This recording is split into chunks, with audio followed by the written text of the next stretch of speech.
Um garoto chamado Liu Mingfei acordou e se viu sentado num lugar estranho com seu irmão mais velho, que lhe disse que ele poderia morrer a qualquer momento, e que, após a conversa, ele adormeceria por muito tempo até acordar e levantar a bandeira da guerra, e voltaria para casa depois que tudo acabasse, e o avisou para não confiar nos humanos. Depois que Mingfei saiu e fechou a porta, seu irmão o seguiu. Mas ao abrir a porta, encontrou um campo de batalha cheio de mortos e feridos, e continuou andando até encontrar Mingfei com um ferimento no ombro. Quando Mingfei acordou no mundo humano, ele se viu como um adolescente jogando videogame com os amigos, e depois de perder o jogo, sentiu um alívio danado por seu amigo não saber que ele estava usando um controle esquisito no teclado. Afinal, ele é um desastre nos jogos. Então ele recebeu uma mensagem de desafio em seu aparelho de alguém chamada Nono. Pensou que era uma garota e aceitou o desafio, decidido a jogar a sério e usar todas as suas habilidades para vencer, até ser surpreendido pela voz dela, dizendo que ele havia subido para o nível 3, e que ela não podia ganhar porque era nível 2. Mingfei ficou curioso sobre ela, e ao verificar a conta, descobriu que não havia informações, o que o fez sentir que ela era uma garota misteriosa. Enquanto isso, Nono estava sentada num carro chique e pensou que ele era um bom jogador, mesmo não sendo especial, e estava acompanhada por um cara chamado Sheng e uma garota chamada Eki, que estavam curiosos porque o gerente queria recrutar Mingfei a todo custo. Nono não se surpreendeu que ele fosse classificado como esse, apesar do nível médio, e decidiu investigá-lo mais a fundo. Ela ligou para Norma, que para mim lembra a Shuri da vida real, e pediu para ela verificar Mingfei. Norma disse que ele era apenas um estudante de 18 anos que não tinha amigos, como outros fãs de videogame e anime. Nono ficou surpresa que ele parecia amigável com todos quando jogava, apesar de não ter amigos. Norma disse que ele era o tipo de pessoa que vive no próprio mundo e estava morando com a família do tio, e tinha uma queda por uma garota da classe. Nono continuou perguntando a Norma sobre a vida e o caráter dele em detalhes para que pudesse analisá-lo, enquanto Mingfei estava muito feliz quando a garota de quem ele gosta respondeu a sua mensagem e eles combinaram de se encontrar em algum lugar amanhã. Ele então saiu do quarto depois de ouvir a tia chamá-lo e pedir para ele ir comprar os itens que estavam em promoção hoje. E então seu primo rudemente pediu para ele comprar a última edição da sua revista favorita. Por outro lado, Norma disse a Nono que ele estava fingindo ser uma garota online com uma conta chamada Cicatrizes do Crepúsculo, e estava namorando o primo Ming para se vingar do maltratamento dele. E quando a tia começou a repreendê-lo por jogar como todos os dias, ele saiu correndo de casa, ouvindo a reclamação constante dela. Então ele foi comprar a revista Dan do Ming. Lá ele encontrou o vendedor de revistas, com quem tinha um bom relacionamento. Quando ele perguntou sobre o futuro, Mingfei disse que só queria ter uma loja e ganhar dinheiro suficiente para durar um mês. Enquanto isso, Nono e seus amigos souberam do sonho de Mingfei, e Shang ficou indignado que uma pessoa tão inútil entraria na universidade deles a pedido do diretor. Mas eles decidiram esperar pela entrevista com Mingfei. No caminho para casa, Mingfei foi à caixa de correio e perguntou ao funcionário se havia alguma carta para ele, já que havia se candidatado para estudar no exterior. E quando o funcionário lhe entregou um pequeno pedaço de papel, ele pensou que a universidade o havia rejeitado, mas o funcionário lhe entregou um envelope que veio com a carta e Mingfei encontrou um celular caro dentro. Então ele encontrou uma carta dizendo que foi rejeitado da universidade a que se candidatou, mas foi aceito para estudar na Universidade Castle. E quando ele verificou o telefone, descobriu que continha o número de apenas uma pessoa chamada Professor Yudirian. Então ele se deu um tapa com o telefone para ter certeza de que não estava sonhando. Quando voltou para casa e contou à família do tio, eles não podiam acreditar que alguém como ele havia sido aceito para estudar numa universidade tão prestigiada como Castle e pensaram que alguém o estava enganando. E o primo Ming continuou tentando desanimá-lo com palavras negativas sobre seu nível, que não o qualificava nem para passar pelo portão da universidade. Um helicóptero enorme pousou na frente da casa deles e um homem chamado Zihang saiu, deu-lhe uma túnica, ajoelhou-se na frente dele e disse que precisavam dele. Seus parentes ficaram surpresos que Zihang, conhecido como um gênio, estava ajoelhado na frente deles e o chamando de líder. Mas acontece que tudo isso era a mente patética de Mingfei enquanto ele via seus parentes brigarem por isso. E quando ele decidiu voltar para o quarto de videogame, encontrou uma ligação e depois que a tia atendeu, ela disse que ele tinha uma reunião amanhã num hotel. Mingfei ficou surpreso que era real, então pediu ao amigo, Liu Tang, para verificar sobre a universidade e descobriu que era uma universidade real, reconhecida e conhecida como Universidade para Ricos, e o incentivou a se matricular para se livrar da vida miserável com os parentes. Mingfei se perguntou como conseguiria passar na entrevista, e Tang disse que ele tinha que praticar e antecipar as perguntas que seriam feitas para conseguir a aprovação deles. No dia seguinte, Mingfei foi ao local da entrevista e permaneceu nervoso na entrada do hotel. E quando ele entrou na sala de entrevista, encontrou muitas pessoas que já sabiam seu nome, e acabou sendo um grupo de estudantes que vieram para a entrevista como ele. Então ele pensou que foi chamado para completar o número, mas ficou feliz quando encontrou Wenwen, a garota de quem ele gostava. Então um dos candidatos entrou na entrevista. Ele tentou aproveitar a oportunidade e abrir uma porta para conversar com ela. Mas logo o estudante saiu desapontado, pois a entrevista não durou 1 minuto. E quando foi a vez de Wenwen, ele lhe desejou sorte e esperou por ela até ela sair da sala. E quando ele foi até ela e tentou perguntar sobre a entrevista, descobriu que era a vez dele, e ele não pôde continuar a conversa com ela. Mas quando se virou, ficou surpreso ao ver um grupo de pessoas e quase perdeu o equilíbrio. mas Shang o pegou bem a tempo e então é que se aproximou e disse que ela seria quem o entrevistaria. Quando ele se sentou para a entrevista, ficou surpreso que a primeira pergunta era se ele acreditava em alienígenas, em vez de se apresentar. Ele ficou irritado que sua prática das perguntas usuais com Tang foi em vão, mas ele recuperou a compostura e tentou responder a pergunta de forma tática, mostrando que era educado, mas ficou envergonhado quando Shang pediu para ele responder de forma não artificial, o que o deixou com raiva novamente. Ele decidiu ser espontâneo e disse a ela que sobe no telhado à noite para olhar as estrelas e pensa em como o espaço é infinito e que, embora existam muitas galáxias, não há outros planetas para os humanos viverem além da Terra. Então Shen inferiu de sua resposta que ele é solitário. Aki então pergunta se ele acredita em superpoderes, e ele responde entusiasticamente que sim, explicando que os viu em animes a vida toda, o que prova que eles existem na vida real. Mas ele decide dar uma resposta um tanto lógica de que acredita na existência deles, assim como acredita em alienígenas, e que não tem prova clara de sua existência.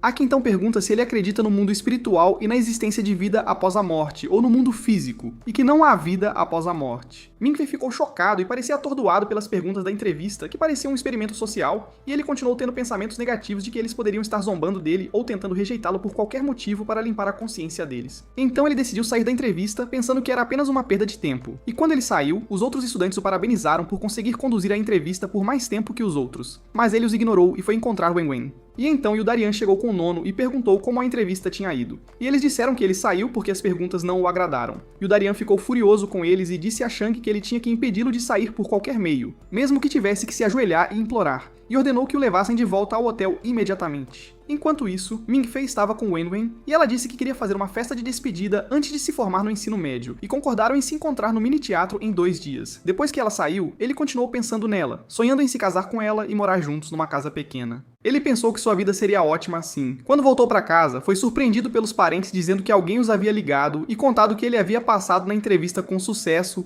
e tinha que encontrar Yudirian no hotel amanhã. Quando ele foi tomar café da manhã no hotel no dia seguinte com a família, encontrou Yudirian, que ignorou o tio e apertou a mão dele primeiro, então tentou seduzi-los com dinheiro, dizendo que Ming-Fei receberia $36 mil por ano como bolsa de estudo só por frequentar a universidade. E a tia materialista ficou feliz e se tornou flexível, dando-lhe as boas-vindas à universidade. Yudirian disse a Ming-Fei que ele tinha um talento que aparece uma vez a cada 100 anos e o potencial para se tornar um estudante na universidade. Ming-Fei pensou que Yudarian o estava elogiando pelo seu trabalho duro. Yudarian disse a eles que tinha outra razão para admiti-lo na universidade. Ming-Fei descobriu que seus pais eram graduados honorários da universidade no passado. Ele então lhe deu a carta que seus pais enviaram e disse que o amavam. E Ming-Fei estava tão distraído que decidiu se isolar no banheiro. Quando leu a carta de seus pais para o diretor, descobriu que sua mãe estava pedindo para ele se matricular na Universidade Castle, dizendo que ele era um estudante inteligente apesar das notas ruins, e pedindo para ele dizer em nome dela que seus pais o amavam. Então ele sentou-se chorando sozinho até Nono se aproximar e dizer que ele havia entrado no banheiro feminino. E ali seu rosto exibia a expressão mais estúpida que alguém poderia ver, entre tristeza e idiotice. Quando se reuniram, Yudirian disse que Nono era uma das alunas mais talentosas do 2º ano, e Ming-Fei sentiu que o nome dela era familiar, mas não quis dar muita importância, pois poderia ser uma semelhança de nome. Yudirian perguntou a Ming-Fei se havia uma razão para ele não poder ir para a faculdade. Ming-Fei disse que precisava de tempo para pensar. Seus parentes ficaram furiosos e disseram que a oferta de $36 mil não viria todos os dias. Yudirian perguntou se havia algo que ele queria e que fariam. Nono pensou que ele queria que sua namorada Wen se juntasse à mesma turma com ele. Ele disse que não era assim, ela nunca se apaixonaria por ele. O primo Ming riu dele por querer uma namorada quando ele não tem amigos. Ming-Fei suspeitou de Nono e se perguntou se ela estava adivinhando ou sabia sobre sua queda por Wen. Ele teve a sensação de que ela era a garota que ele havia encontrado no videogame, mas suas suspeitas foram confirmadas quando a ouviu dizer que ele havia subido para o nível 3. Depois ele sentou à noite pensando em tudo o que havia acontecido durante o dia e sentiu-se frustrado por ser indeciso sobre Wen. Ele imaginou conversando com ela e contando uma de suas histórias, imaginando-se como o herói e Wen como a heroína, e se perguntou se eles poderiam viver sua própria história algum dia. Nono estava atrás dele, e ele quase caiu do telhado de susto, mas ela o segurou e disse que havia sido vista por Norma e viera a pedido de Yudarian para persuadi-lo a frequentar a universidade dele. Ela perguntou se ele estava hesitante por causa de Wen e se ofereceu para deixá-lo saber como ela se sentia sobre ele. Quando ele ficou animado para descobrir, ela esmagou seus sentimentos dizendo que ela não gostava dele e que ele não tinha chance de impressioná-la. Ele disse a ela que ela não sabia nada sobre o relacionamento deles e que não era o lugar dela para dizer se ele tinha chance ou não. Ela perguntou se ele já havia tentado levá-la ao cinema, dar um buquê de flores ou comprar um presente de aniversário para ela. E quando ela encontrou suas respostas negativas, ficou furiosa com ele por gostar da garota, e nunca tentar se aproximar dela. Ele disse a ela que a amava de todo o coração, mas não era atraente ou bonito o suficiente para impressioná-la, e não conseguia confessar seus sentimentos a ela. Nono então recebeu uma ligação de Yudarian, que a autorizou a usar a força para persuadi-lo se necessário. Quando ela desligou, disse a ele que o amor é difícil, especialmente se a outra pessoa é difícil, mas ele estava errado em pensar que não se arrependeria se não tentasse expressar seus sentimentos e sugeriu que ele reunisse coragem para confessar seu amor a ela na frente de todos. Ming fez sentir uma onda de excitação e jurou que faria isso na cerimônia de formatura do ensino médio em 2 dias. Ela disse a ele que, se ele conseguisse fazer isso, sua chance de entrar na faculdade desapareceria para sempre, e saiu silenciosamente. Enquanto isso, Yudarian estava roendo as unhas esperando Nono dizer que ela havia conseguido convencê-lo a ir para a faculdade, quando Aki e Shang se juntaram a ele para dizer que estavam indo para a barragem por ordem do professor Lars para assumir lá. Depois disso, Nono ligou para Norma para obter informações detalhadas sobre Wenwen. No dia seguinte, Ming Fei e Wenwen conseguem reservar o teatro onde a festa de despedida será realizada amanhã. Ele aproveita o tempo com ela o dia todo e lhe dá um buquê de flores. Eles caminham juntos até ele ser surpreendido quando Nono aparece do nada e diz a Wenwen que ela é sua colega de classe. E Wenwen decidiu sair para dar-lhes privacidade. Ele sentiu raiva que ela saiu por causa de Nono. Quando ele perguntou por que ela invadiu o encontro deles, ela disse que ele deveria deixá-la ir imediatamente. Ele ficou surpreso que a opinião dela era diferente do que ela lhe disse ontem, e ela disse que ele deveria decidir esta noite se entraria em Castle ou não, porque Yudarian estava saindo cedo pela manhã. Ele pensou que ou desistia da ideia de entrar em Castle ou desistia de Wenwen, e disse a ela que não podia desistir de sua namorada, não importa o que. Nono cedeu ao seu desejo e saiu silenciosamente, zombando de sua decisão de desistir da faculdade por uma garota assim. Ming Fei disse a ela que ela significava muito para ele e insistiu em sua opinião, mesmo que todos pensassem que ele era louco. Ele foi para casa e começou a praticar como confessar seu amor a Wenwen na frente do espelho. No dia seguinte, ele preparou um buquê de rosas brancas antes da cerimônia para dar a Wenwen, então combinou com o DJ para tocar uma música romântica enquanto ele lhe dava as rosas. E enquanto ele estava sentado pensando no discurso que faria na cerimônia, seus pensamentos foram interrompidos pelo primo Ming para dizer que a cerimônia começaria em breve. Então ele lhe deu um terno e disse que Wenwen disse que ele deveria usar um traje formal ao fazer o discurso. Quando ele colocou o terno e se juntou a todos, eles começaram a zombar dele, e um de seus colegas o chamou de macaco de terno. Mas ele a ignorou e foi para os outros e começou a praticar o discurso e como se mover. Quando as luzes se apagaram, ele se lembrou das palavras de Nono e de sua sugestão de confessar seu amor a Wenwen na frente dos amigos e dar-lhe um buquê de rosas. Ele sentiu que era o momento perfeito para fazer isso. Então ele subiu ao palco e, antes que pudesse dizer qualquer coisa, um de seus colegas o interrompeu para ficar no local designado. Ele escondeu as rosas atrás das costas, então viu a palavra "Eu te amo" escrita na tela do palco. Ele se perguntou o que estava acontecendo, mas ficou surpreso quando o primo Ming entrou, que já havia decidido que era o momento certo para confessar seu amor a Wenwen. Então ele se aproximou do primo Ming e perguntou sarcasticamente para ele voltar para onde pertencia, e ele percebeu que seu primo o havia enganado e se tornou motivo de chacota aos olhos de todos. E Wenwen foi para a pessoa que a merecia. Quando ele a ouviu dizer que o amava, ele deixou cair o buquê e permaneceu imóvel em choque e sentiu que ia morrer de dor porque havia perdido tudo. Mas ficou surpreso quando Nono entrou no salão com algumas garotas e disse que ele tinha coisas mais importantes para fazer. Então ela se aproximou dele e disse que não poderia voltar para a universidade até conseguir o consentimento dele para se matricular. Então ele cedeu à realidade, e então Nono pediu às garotas para trocarem suas roupas. Então elas o vestiram com um novo terno, e Nono se aproximou dele e pegou seu braço, e eles saíram do salão silenciosamente. Ela perguntou se ele queria olhar para trás, mas ele disse que queria seguir em frente. No caminho para a universidade, ele disse a ela que ainda não podia acreditar no que havia acabado de acontecer, então perguntou por que ela havia vindo ao salão, e ela contou o que havia aprendido sobre Wenwen através de Norma, e que ela já estava em um relacionamento com o primo Ming, e eles se comunicavam constantemente. Depois de um tempo, o carro parou depois que eles ficaram sem gasolina, e então eles sentaram conversando na rua. Ele perguntou por que ela estava sendo tão legal com ele, e ela disse que tudo o que ela se importava era colocá-lo na faculdade. Mas ele não estava convencido, dizendo que ela não podia suportar vê-lo sofrer naquele teatro, e que ela seria sua veterana, e era seu dever cuidar dele. Ming Fei decide que finalmente se matriculará na Universidade Castle, porque ele não pode mais viver nesta cidade, e liga para Yudarian para contar sua decisão. Nono diz que ele queria uma vida normal com escolhas claras, mas assim que ele encerrar a ligação, essas escolhas desaparecerão para sempre. E depois que ele encerra a ligação, um arquivo é criado no sistema Norma contendo todas as suas informações, e ele pode usar o sistema como quiser. No dia seguinte, Ming Fei viajou para o campus da Universidade Castle e quando chegou, perguntou ao guarda de segurança sobre a localização de uma certa linha de trem. E o guarda pensou que ele era um sem-teto pela sua aparência patética, e o aconselhou a ligar para a embaixada e pedir ajuda se não tivesse dinheiro. Ming Fei sentou no aeroporto pensando em como chegaria à Universidade Castle sem ir para a estação de trem, que não existe, e ele não tem muito dinheiro. Então ele pensou em comprar comida, mas os donos do restaurante disseram que sem-tetos não são permitidos.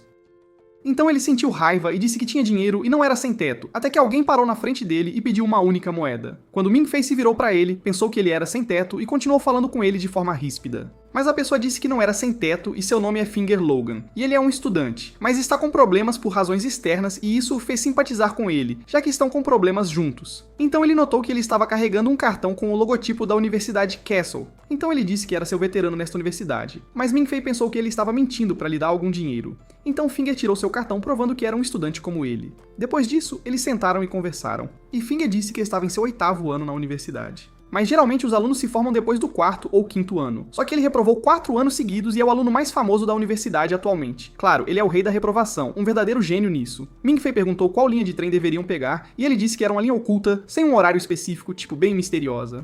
E se o nível dele fosse alto, a universidade mandaria um professor para buscá-lo. Mas eles teriam que esperar, afinal, são um Zé Ninguém, uns coitados. Ming-Fei ficou surpreso que o Finger dormiu no meio da conversa e teve que sentar sozinho, esperando o trem que poderia chegar a qualquer momento, sem aviso. Mas ele também pegou no sono e teve um sonho estranho com pessoas carregando tochas, correndo numa direção, e ele ali, sem saber o que fazer, completamente perdido. Ao acordar, não encontrou o Finger. Então, surpreso, viu uma lua cheia no céu, enorme, tão grande quanto a que vira em seu sonho, e um garoto dizendo que seu passado o assombraria assim que o sino do trem tocasse. Pode acreditar. Que o topo da montanha de bronze logo derreteria, viraria água, os mares ferveriam, e uma tempestade viria para destruir tudo, sem deixar nada. Ming-Fei não entendeu nada do que o garoto dizia. Achou que ele fosse um morador de rua e ofereceu uma bebida ou ligar para alguém que ele conhecesse, tipo um parente. Mas ficou surpreso quando o garoto o chamou de irmão e sentiu como se estivesse em chamas, pegando fogo mesmo. Então ele acordou na realidade e o Finger disse para ele se apressar com as coisas dele, que o trem tinha chegado. Quando Ming-Fei despertou, ficou maravilhado com o sonho que tivera. Uma coisa de louco. E depois se assustou ao ver um guarda da estação, mandando os universitários irem para o trem, surgindo da escuridão, parecendo um fantasma, um assombro. O Finger foi até ele e perguntou sobre o nível dele. E o guarda disse que seu rank tinha caído para o nível mais baixo, lá no fundo do poço, mesmo ele sendo um aluno rank E, no início da sua jornada, quando tudo começou. Quando Ming-Fei se aproximou para dar seu cartão e o guarda ouviu o nome dele, ficou furioso por ele ser um aluno rank esse, que absurdo. E o Finger chocado que ninguém veio buscá-lo, já que ele era considerado no mesmo patamar que o próprio reitor da universidade, uma sumidade. Disseram que o Yudirian deveria ter vindo buscá-lo, era o combinado. Mas quando ele colocou o cartão na porta, um trem especial seria enviado para transportá-lo sozinho, só para ele. Ming-Fei ficou chocado por ter perdido todo aquele tempo esperando à toa, que raiva. E quando inseriu o cartão, viu que a estação inteira se iluminou, parecendo festa, anunciando a chegada do trem CC-1000. Então ele foi surpreendido pela presença de pessoas com cara de zumbi, o recebendo tipo uma recepção estranha, por toda a estação. E o guarda disse que ele os tinha invocado com a voz dele, uma coisa de outro mundo, e que eles não o machucariam, pode ficar tranquilo. Quando o trem chegou, ele viu Yudirian saltando, todo feliz por ter sido aceito como aluno na universidade, que maravilha. E Ming-Fei sentiu pela primeira vez o quão especial ele era para um deles, uma sensação única, e embarcou no trem com ele. Depois que Ming-Fei e Finger trocaram de roupa, Yudirian pediu para Finger levar o vagão, dar uma volta, para conversar com Ming-Fei em particular. Então disse que havia instruções importantes que ele precisava saber, tipo um manual, antes de chegarem à universidade. Então ele lhe deu um acordo e disse que era um acordo de confidencialidade para não sair fofocando por aí, e pediu para ele assinar. Depois explicou que o currículo da universidade é bem diferente, nada comum, já que a especialidade da instituição é pesquisa sobre dragões, pode acreditar. Ming-Fei ficou surpreso que a universidade pesquisava criaturas míticas, tipo lendas, mas Guderian disse que a razão da existência delas ainda é um mistério que ninguém consegue explicar, um enigma e tanto, e que elas existem de verdade, e a universidade estuda dragões para erradicá-los de uma vez por todas. Então ele disse que muitos países no mundo nem imaginam que humanos e dragões estão em guerra há milhares de anos, uma batalha sem fim.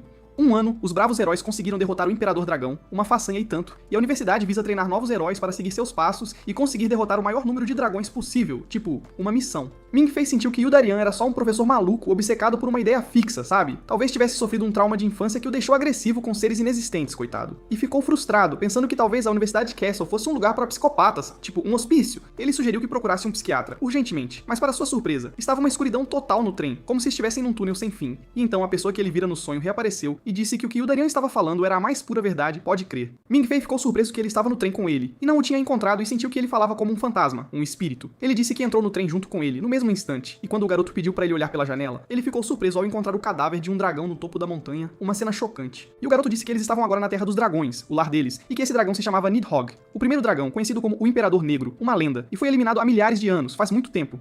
Ming-Fei ficou curioso para perguntar se havia algo que o conectava àquele dragão negro, tipo um laço. Depois Ming-Fei recuperou a consciência e viu que tinha dormido o tempo todo, tipo um apagão. E Yudirian disse que ele tinha desmaiado enquanto conversavam, que susto, e achou que ele estava tão apavorado quanto o resto dos alunos quando começaram, é normal. Então alguém chamado Toyama Masashi se juntou a eles, tipo um novo personagem, e Yudirian disse que mostraria provas para comprovar suas palavras, para ele acreditar. Então ele viu que a primeira prova era uma escama, mas Yudirian disse que não era uma escama comum, era especial, e lhe deu uma arma e pediu para ele atirar, sem medo. Embora Ming-Fei tivesse aprendido a usar armas no treinamento militar, ele não conseguiu acertar uma tartaruga, que vergonha. Perdeu o equilíbrio com o coice da arma, quase caiu, e pareceu ridículo para Toyama, mesmo com seu rank esse, que ironia. Ming-Fei ficou maravilhado que as escamas eram sólidas e a bala não as penetrou nem arranhou. Yudarian disse que era originalmente uma escama de dragão, encontrada em 1900, uma relíquia. Depois depois, contou que a segunda prova da existência de dragões foi encontrada em 1796, faz tempo. Um dragão bebê que foi salvo de um monstro que quase o devorou antes mesmo de sair do ovo por pouco. Mas a mente limitada e primitiva de Ming-Fei se recusava a entender o assunto, que teimosia, e descreveu o dragão bebê como um boneco elaborado, uma farsa, e o Darian ficou bravo e pediu pra ele olhar de todos os ângulos com atenção e disse que era um dragão de verdade, sem truques. Quando Ming-Fei se aproximou, todos ficaram surpresos que ele estava acordado e tentando sair da caixa de vidro de qualquer jeito, desesperado, e Guderian ficou surpreso que ele tinha voltado à vida justo agora. Que coincidência. Mas voltou a dormir depois de bater a cabeça no vidro. Que pena. Enquanto Guderian e Toyama pensavam que Ming-Fei era quem tinha acordado o dragão e que ele era uma pessoa incrível, um fenômeno, Ming-Fei quase perdeu a consciência depois que todas as crenças que ele achava verdadeiras desmoronaram na frente dele. Foi um choque. Guderian decidiu levá-lo para dar uma volta, para espairecer, e Ming-Fei se perguntou se poderia desistir da academia, sair fora. E ele disse que teriam que apagar a memória dele primeiro, tipo um reset, porque ele tinha assinado um contrato de confidencialidade antes de saber a verdade sobre a existência de dragões, um problemão. E isso o faria sofrer na vida e ter dificuldade para se matricular em qualquer outra universidade, uma complicação e tanto. Então ele viu que não tinha outra escolha a não ser aceitar fazer o quê? Depois ficou surpreso quando Guderian abriu um portal enorme, uma passagem mágica, e disse que o mundo que ele conhece é só uma gota no oceano do mundo real, uma fração, e que ele estava prestes a ver coisas que nunca soube antes, um universo novo. Guderian então sai do trem com Ming-Fei, que percebe que agora está na sede da Universidade Castle, que não era como nenhuma universidade tradicional que ele já tinha visto, era diferente. Guderian então diz que seus estudos anteriores revelaram que os dragões mais poderosos estão dormindo no que é conhecido como Shen, tipo, um berçário de monstros, então ele terá que se infiltrar em Shen e se livrar do Imperador Dragão de lá, uma missão e tanto. Ming-Fei não prestou atenção no que ele disse, estava distraído, pois o que o surpreendeu foi que o lugar parecia estar completamente vazio, sem ninguém por perto, que estranho. Então Guderian notou isso, mas eles foram surpreendidos por uma chuva de balas atirando neles de todos os lados, um tiroteio, e Guderian lembrou que eram soldados do presidente do Grêmio Estudantil, que era um dos mais fortes oponentes do currículo da universidade. Um verdadeiro pé no saco. Ming-Fei percebeu que a universidade tinha virado uma zona de guerra, um caos total, depois que viu soldados por toda parte. Então Guderian foi baleado no peito e pediu pra Ming-Fei cuidar da dispensa dele antes que perdesse a consciência, tipo, um último pedido. Ming-Fei estava apavorado com o que estava acontecendo ao redor dele, um horror, e o número de corpos começou a aumentar, uma cena de filme. E ele não tinha outra escolha a não ser esperar a guerra acabar ou esvaziá-los de balas na esperança de permanecer vivo. Que situação! Depois de um tempo, o som dos tiros começou a diminuir até desaparecer por completo. Então ele começou a ouvir vozes de pessoas falando por alto-falantes, tipo um anúncio. Ming-Fei decide aproveitar a oportunidade para ir buscar um médico para Yudirian, com urgência, mas encontra duas pessoas com espadas paradas uma na frente da outra, tipo um duelo. Ming-Fei não sabe do que se trata, está confuso, mas fica surpreso quando o Nono aparece na frente dele, do nada. Quando ela coloca o cano da arma na cabeça dele, que perigo. Ele diz que está desarmado e tenta lembrá-la de quem ele é, tipo, sou eu. Mas ela o faz deitar no chão, sem discussão. Acontece que uma garota com um sniper atrás dele consegue acertar Nono e fazê-la cair no chão bem na frente dos olhos dele, um choque.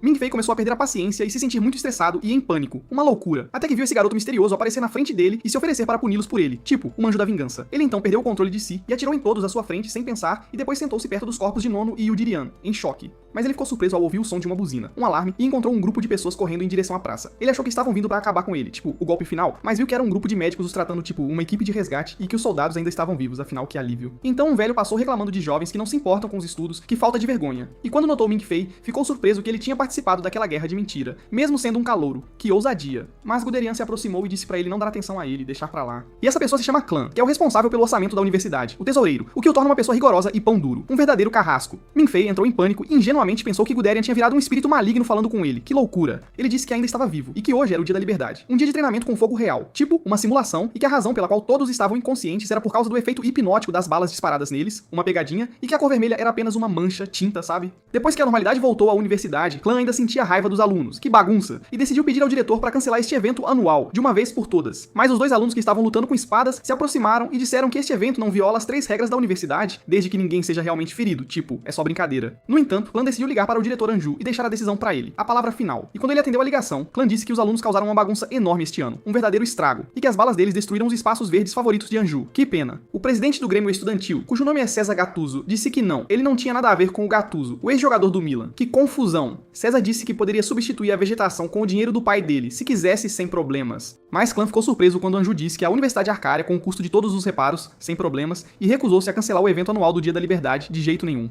Então Ming-Fei sentiu que o diretor é popular entre os alunos e é uma boa pessoa, um cara legal. Então Anju pediu pra falar com ele no telefone, e o admirou por ter derrotado Keza e Zihan no seu primeiro dia no campus, que feito. Clan sugeriu que ele se apressasse e fosse para o dormitório antes que os alunos rancorosos o acabem tipo, uma emboscada. Enquanto isso, o diretor Anju estava sentado com o Sr. Lars, que sugeriu que pegassem leve no Dia da Liberdade, porque as coisas sempre saem do controle todo ano, uma bagunça. Mas Anju disse que ele deliberadamente mima seus alunos, os protege demais, por causa do fracasso na Batalha dos Dragões 8 anos atrás, uma derrota amarga, e a morte de todos os alunos talentosos que seguiam as regras da universidade à risca, uma tragédia. Desde então, ele disse que tem pensado que tudo o que precisam para para a próxima guerra contra os dragões é um verdadeiro gênio, com qualidades de líder que o próprio Imperador Dragão temeria, um fenômeno, crescendo num ambiente livre e sem restrições, sem amarras. Lars disse que Cassius e Hank tinham essas qualidades, eram os melhores, e ele via Ming Fei como um aluno comum comparado a eles, tipo, sem sal. Anju disse que havia uma razão que ele não podia explicar agora que o fez Hank esse. Estava muito preocupado que Caesar e Hank o esmagassem antes que ele pudesse ganhar confiança. Que situação. Mas Anju pensou que tudo que Ming Fei precisava fazer era treinar bem para dar frutos, para se desenvolver, e ele se daria bem com os gênios, sem problemas. Do outro lado, Ming Fei foi pro quarto dele e percebeu que era grande o suficiente para 2 pessoas, um espaço bom, o que significava que ele teria um colega de quarto, que surpresa. Mas ele ficou decepcionado ao saber que seu colega de quarto seria o Finger. Que azar.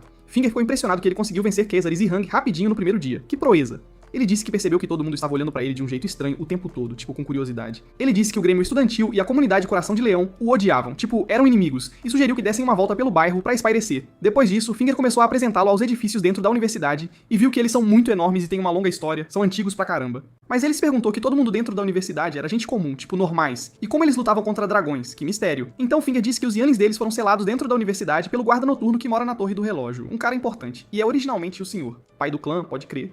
Então eles seguiram para o campo de treinamento, que é o único lugar onde os alunos podem usar o Youngling sem a influência dos Guardiões da Noite, tipo, um refúgio, já que o Youngling está em sintonia com a linguagem dos dragões, e o sangue deles uma conexão profunda, que são habilidades mágicas que ele tem que aprender a linguagem dos dragões para poder usá-las, um desafio e tanto. No caminho para a praça, ele surpreendeu um aluno que quase derramou a bebida nele por pouco, mas ele usou magia de gelo antes que caísse, que reflexo. E Finger disse que este é um tipo de Gunling, e que existem 100 tipos de magia que são distinguidos por números, uma variedade enorme, e quanto maior o número, mais forte a magia, tipo, um ranking. Ming Fei percebeu que todos os alunos podiam usar magia, que legal, mas ele viu um dos alunos perdendo o controle de seu feitiço de água, uma bagunça. Então Finger gritou pra ele fugir rápido antes que se afogassem, que perigo. E então um dos alunos interveio e usou sua magia para transformar aquosa água em blocos de gelo e depois os quebrou, que poder. E então Ming Fei notou que estava vendo sua vida gravada através dos cacos de gelo espalhados ao redor dele, tipo um filme. E quando ele tentou tocar, materializou-se na frente dele como uma árvore, meio morta e meio viva, que estranho. Finger disse que o que acabou de acontecer é um exemplo vivo do porquê ele não deveria usar magia se não consegue controlá-la, é perigoso. E quando o encontra olhando fixamente para aquela árvore, hipnotizado, ele diz que é a árvore do mundo e que o dragão Imperador Negro está aprisionado debaixo da árvore real, uma prisão e tanto. E o Dirian então se juntou a eles e disse a Ming Fei para voltar para o dormitório para fazer um teste de Youngling, já que ele sabia o básico, tipo, o fundamental. Então lhe deu seu cartão de estudante e disse que ele faria um teste de linhagem amanhã, para ver o que dava.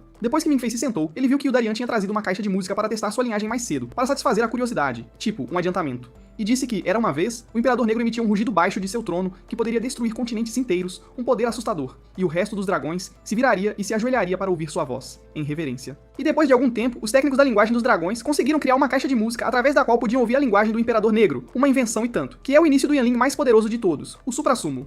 Ming Fei percebeu que estava encrencado, pois não conseguia entender nada do que Guderian estava dizendo, tipo, era grego. Mas ele tentou fingir calma na frente deles, tipo, manter a pose. Mas quando Guderian ligou o som e ouviu a voz do dragão, ele viu que Ming Fei não sentiu absolutamente nada, zero emoção, nem mesmo que um grande poder o estava chamando, tipo, um chamado. Então ele percebeu que ele poderia ser um mutante cujos genes humanos ofuscavam seus genes de dragão, uma anomalia. Mas ele percebeu que algo maior tinha acabado de acontecer e saiu correndo, apressado. Ming Fei ficou surpreso com a reação dele, mas ao mesmo tempo viu Finger postando o que aconteceu nas redes sociais da universidade, que é fofoqueiro, e percebeu que era só questão de tempo até ser expulso da universidade e ter a memória apagada. Que desastre, e que ele não queria ir pra casa de jeito nenhum. Então Finger sugeriu a ele pra colar e dar as perguntas do teste de amanhã pra ele passar, tipo, uma ajudinha. Enquanto isso, Caesar anunciou a derrota do Grêmio Estudantil no Dia da Liberdade e a perda do direito de possuir a Casa Norton, que vexame. Quando os alunos protestaram, ele disse que não aceitar a derrota era um sinal de fraqueza, uma covardia, e que eles deveriam aceitar a perda deles como a comunidade Coração de Leão fez, com dignidade. Nono checou o telefone e disse a todos que Ming Fei Xianling não estava respondendo ao chamado do Imperador, que estranho. E então Guderian e Clã foram para a sala de documentos secretos para reinvestigar o governante branco, que é tão poderoso quanto o Imperador Negro, uma figura misteriosa. Clã disse que a profecia do dragão Imperador Branco libertou seus descendentes e purificou sua linhagem do domínio do Imperador Negro, uma reviravolta, o que significava que Ming Fei poderia ser um descendente do Imperador Branco, que revelação. E o Dirian pensou que não havia como haver um humano puro entre eles. Clã sentiu que ele talvez quisesse proteger Ming Fei, tipo, um instinto, e disse que eles só cuidam de guerreiros, de verdade. Mas Guderian disse que ele era um bom garoto, um menino de ouro. Então pediu para ele escrever o que aconteceu na frente dele no relatório, detalhadamente, e disse que Ming Fei seria considerado um espécime raro caso provasse ser um descendente do Imperador Branco, uma descoberta e tanto. Mas Guderian não queria que Ming Fei virasse um espécime de pesquisa, de jeito nenhum. Clã decidiu manter isso em segredo até o teste de amanhã, um mistério. Se ele falhasse, ele contaria a todo quem ele era e faria o possível para que o tratassem eticamente, com respeito. À noite, uma pessoa misteriosa entrou no centro de processamento de dados da universidade, tipo, um hacker, ligou o sistema EVA e disse que Ming Fei passaria no teste de amanhã, uma previsão. No dia seguinte, Ming Fei estava correndo o mais rápido que podia depois de se atrasar para o teste, que pressa, quando entrou no salão de testes e encontrou Nona parada na frente dele, que surpresa. Quando ele se sentou, viu que a prova dele se chamava Ricardo, que nome, e que ela seria a fiscal da prova, a responsável. Quando o teste começou, Ming Fei ficou surpreso ao ver que não havia perguntas na folha, que estranho, e ele lembrou quando Finger disse que o teste exigia visão espiritual para ver o conteúdo da folha através da linguagem dragão, um desafio e tanto.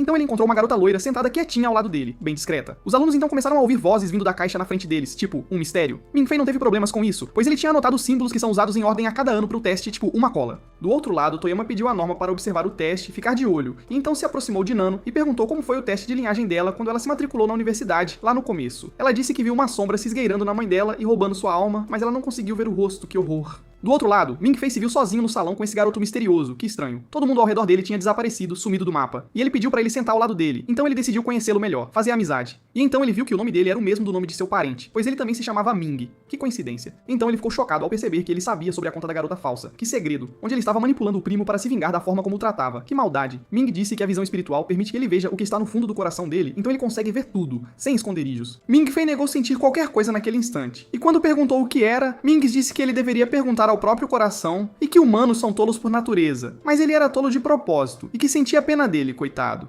Ao recobrar a consciência, Nona pegou a folha de respostas e disse que o teste havia terminado, pois ele ficou desacordado por 2 horas. Quando ele perguntou o resultado, ela revelou que ele tinha 9 respostas certas, mesmo havendo apenas 8 questões. Que coisa. Então ele quis pegar a folha para editar, mas o teste já tinha acabado, e ela disse que ele era oficialmente um aluno da Universidade Castle. Ao voltar para o quarto, Finger o celebrou como estudante oficial e o aconselhou a não se inscrever na aula do professor Lars, pois ele é um carrasco linha dura que surta com a frequência nas aulas. Ming Fei ficou surpreso que Lars se importasse com essas coisas, já que ele deveria treiná-los para lutar contra dragões. Finger conta que ele saiu em missão há um tempo e ainda não voltou.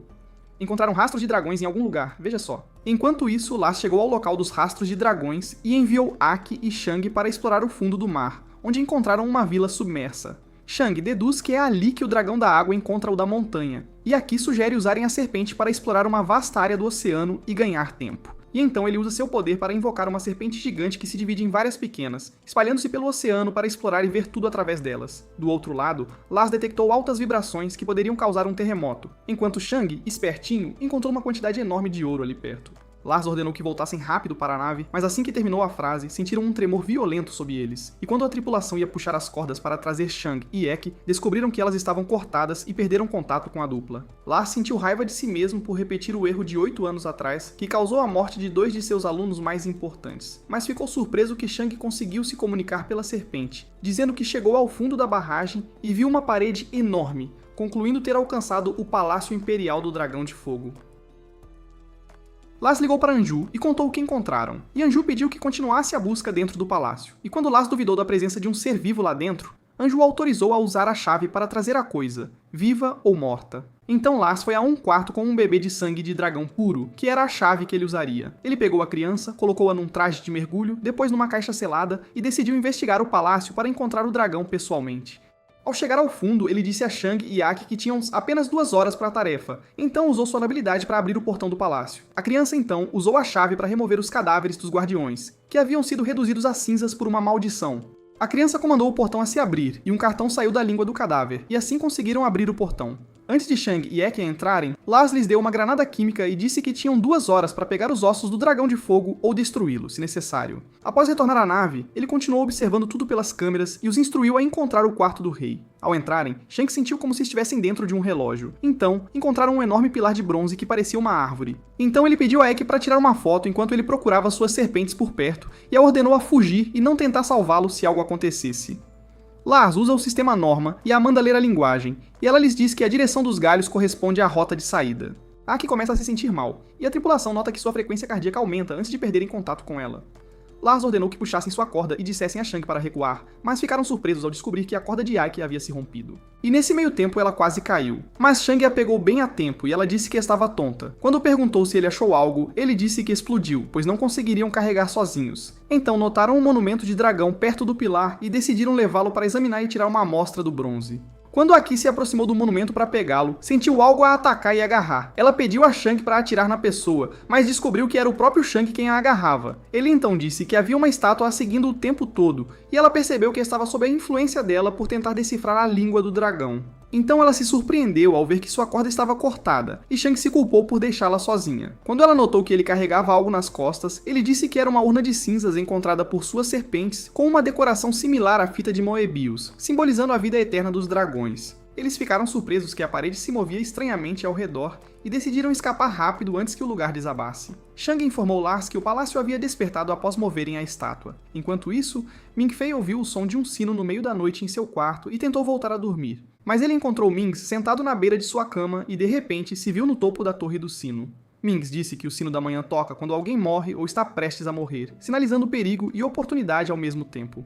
Ele então pediu que se preparasse para o que estava por vir e perguntou se ele podia escolher uma habilidade do videogame que estava jogando. Ele lembrou que Nanon tinha acesso a isso graças ao sistema Norma, e escolheu a habilidade Black Sheep Wall para ver o mapa inteiro. Mings lhe deu essa habilidade escolhida e disse que ele podia usá-la onde quisesse, avisando que seria pego se a usasse demais. Então Finger o acordou após o alarme tocar. Ao saírem do quarto, encontraram todos os alunos correndo em todas as direções e encontraram Nanan no caminho. Quando Ming Fei se perguntou o que estava acontecendo, ela disse que o alarme dispara quando algo incomum ocorre e a universidade chama apenas alunos de alto nível. Ela disse a Finger que ele não foi convidado para ir com eles. Então Finger ficou todo sem graça e voltou para o quarto com o coração partido, coitado. Depois que os alunos convidados foram ao centro de computadores da biblioteca, Ming Fei encontrou a misteriosa garota loira sentada por perto e percebeu que ela tinha um alto nível, apesar de ser muito quieta.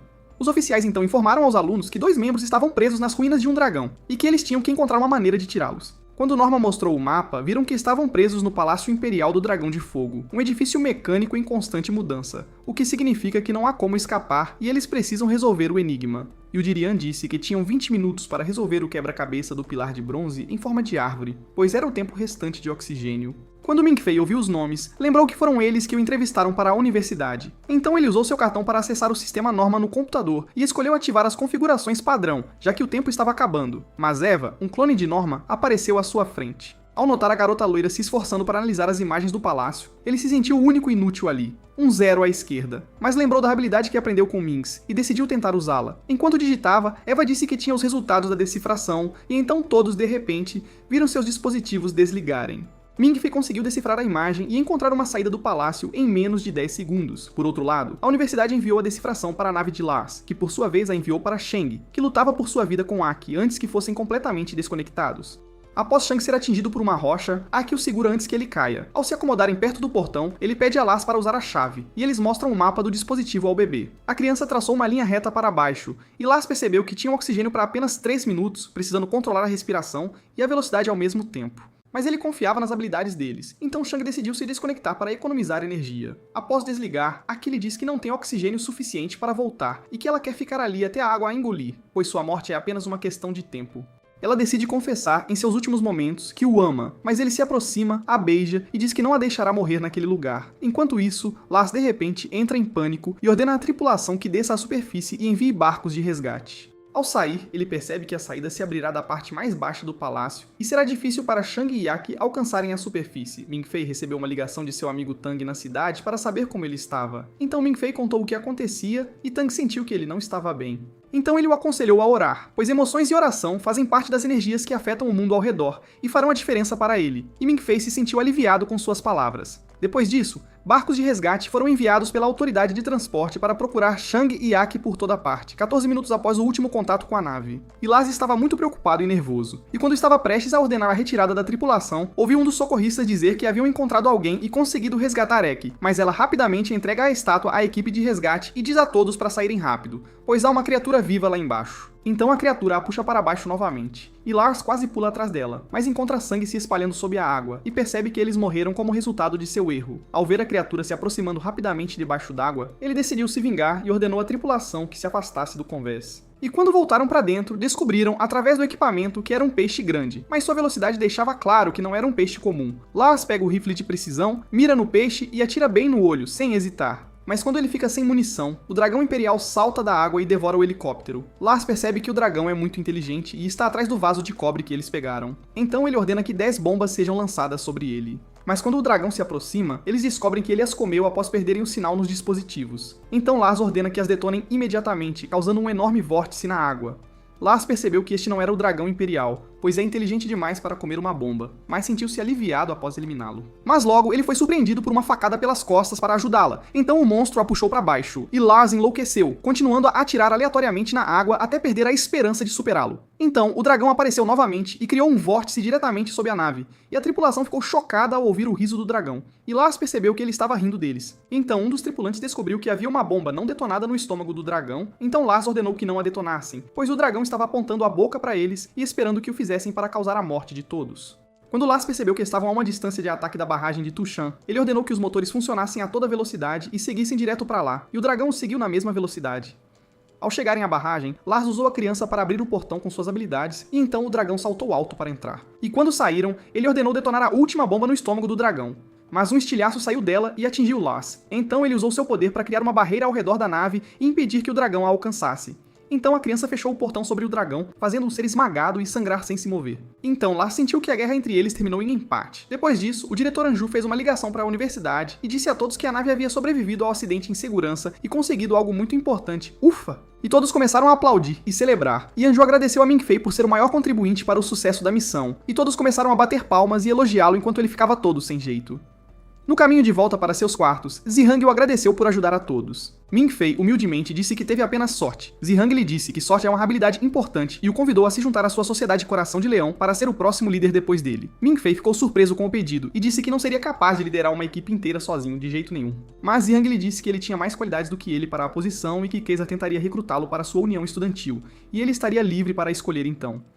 Então, todos ficaram surpresos ao ouvir o sino da manhã tocar novamente, e Zhenhang percebeu que alguém havia falecido ao ver os pombos voando acima deles. Enquanto isso, Anju chegou à nave e encontrou Lars sentado, com o veneno de dragão que entrou em seu corpo. Lars decidiu dar-lhe seu último relatório antes de morrer e disse que conseguiu eliminar um dos assistentes mais importantes do dragão imperial, e que Shang e Ek conseguiram pegar a tigela de cobre do palácio.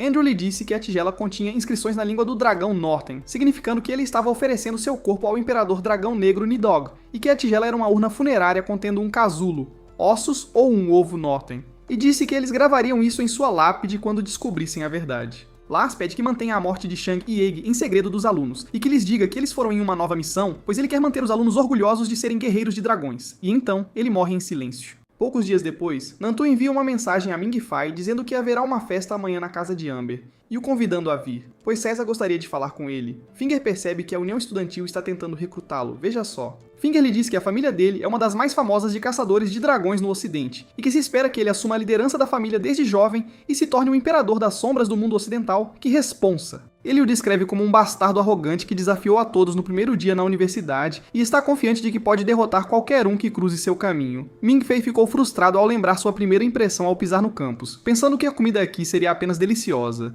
e disse a Finger que não iria ao banquete de jeito nenhum. E Finger ficou irritado e disse que ele deveria ir, já que o banquete era open bar e open food, uma maravilha. Ming Fei justificou sua recusa dizendo que não tinha um terno adequado, e Finger lhe apontou que a carta dizia que ele podia pegar um emprestado no teatro da universidade. Na noite seguinte, Ming Fei teve que ir à festa com Finger e sentiu que era apenas um plebeu comparado a todos os convidados com cara de ricos. Pensou que talvez o tivessem convidado porque achavam que ele era pobre e não podia pagar para comprar comida, que mico. Mas Finger lhe disse que o receberam porque sabiam quão forte ele era. Então viram um ônibus dragão vindo em sua direção, espalhando flores em forma de tapetes, e encontraram Caesar parado no início do tapete, convidando o nono para se juntar a ele num gesto romântico. E disse a Ming Fei que eles deveriam entrar no palácio para que seu terno não sujasse com a chuva e ele não tivesse que pagar pela lavagem. Que economia. Depois que entraram no palácio, Ming Fei sentiu como se tivesse viajado no tempo, pois parecia uma festa de nobres no século XXI. Quando chegou a hora do discurso de Caesar, ele pediu que cumprimentassem Nona primeiro pelo seu aniversário, e então anunciou o início da festa, com toda a pompa.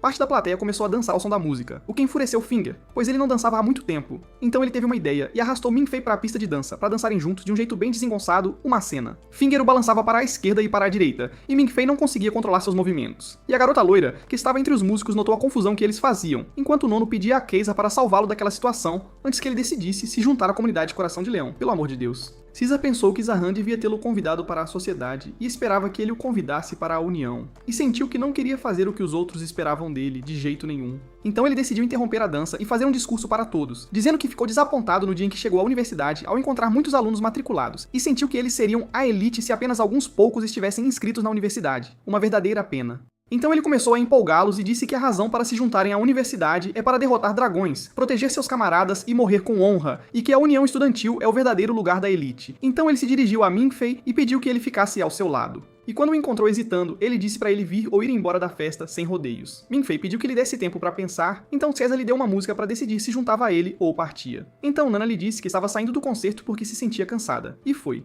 Enquanto isso, a garota loira deixou o resto dos músicos e foi em direção a Ming-Fei, pedindo-lhe para dançar com ela. Finger o empurrou para se aproximar dela e se divertir, e pediu a todos que abrissem espaço para eles. Então ela pediu a Caesar para tocar um tango e conduziu a dança, já que Ming-Fei não sabia dançar, coitado. E quando ele perguntou quem ela era, ela disse que se chamava Zero. Quando Ming-Fei a viu de perto durante a dança, sentiu que ela lhe era familiar e lembrou de um pequeno vislumbre de seu passado. Quando a dança terminou, ele sentiu como se a tivesse conhecido em algum lugar antes, mas ela saiu em silêncio, e Ming-Fei se sentiu estranho e que não pertencia àquele lugar. Então ele decidiu ir parabenizar Nano pelo seu aniversário. Ele perguntou por que ela saiu, e ela disse que simplesmente não queria estar ali, e que se sentiu mal quando Caesar disse na frente de todo que era o aniversário dela. Que situação chata. Ming-Fei ficou surpreso quando ela pediu que ele dirigisse o carro em vez dela, e seguisse para o topo da montanha. Enquanto isso, Caesar recebeu um alerta de Norma de que um dragão havia se infiltrado na universidade, e a universidade reforçou sua força de defesa e bloqueou as saídas. Mas um grupo de homens mascarados em motocicletas invadiu o campus, destruindo parte dos edifícios da universidade com bombas e balas. Norma informou aos oficiais que havia 3 intrusos no campus, uma ameaça e tanto. Glenn percebeu que o sistema havia deduzido que um dragão se infiltrou na universidade devido à presença de um jarro de dragão dentro da instalação de pesquisa. E a união estudantil liderada por Caesar se preparou para lutar e proteger o edifício Valhalla dos intrusos. A batalha estava prestes a começar. Do outro lado, Ming-Fei e Nano já haviam partido para o cume, e quando ele tentou puxar conversa, surpreendeu-se ao encontrar Ming em seu lugar, avisando-o sobre a curva na estrada onde morreria com a garota que amava. Ming-Fei percebe que está sonhando e não morrerá num sonho enquanto estiver com ele. Ele nega amar Nano, pois ela é apenas sua veterana, mas Ming-Fei oferece ajuda para conquistá-la e diz que Caesar também está interessado. Ming-Fei diz que ela estar com ele agora prova que o vê como um banana, mas Ming-Fei se recusa a ser influenciado. Ming pergunta se ele se sentiria melhor sabendo que ela nunca amou ninguém, mesmo sem parecer triste após a morte de Shang e Aki.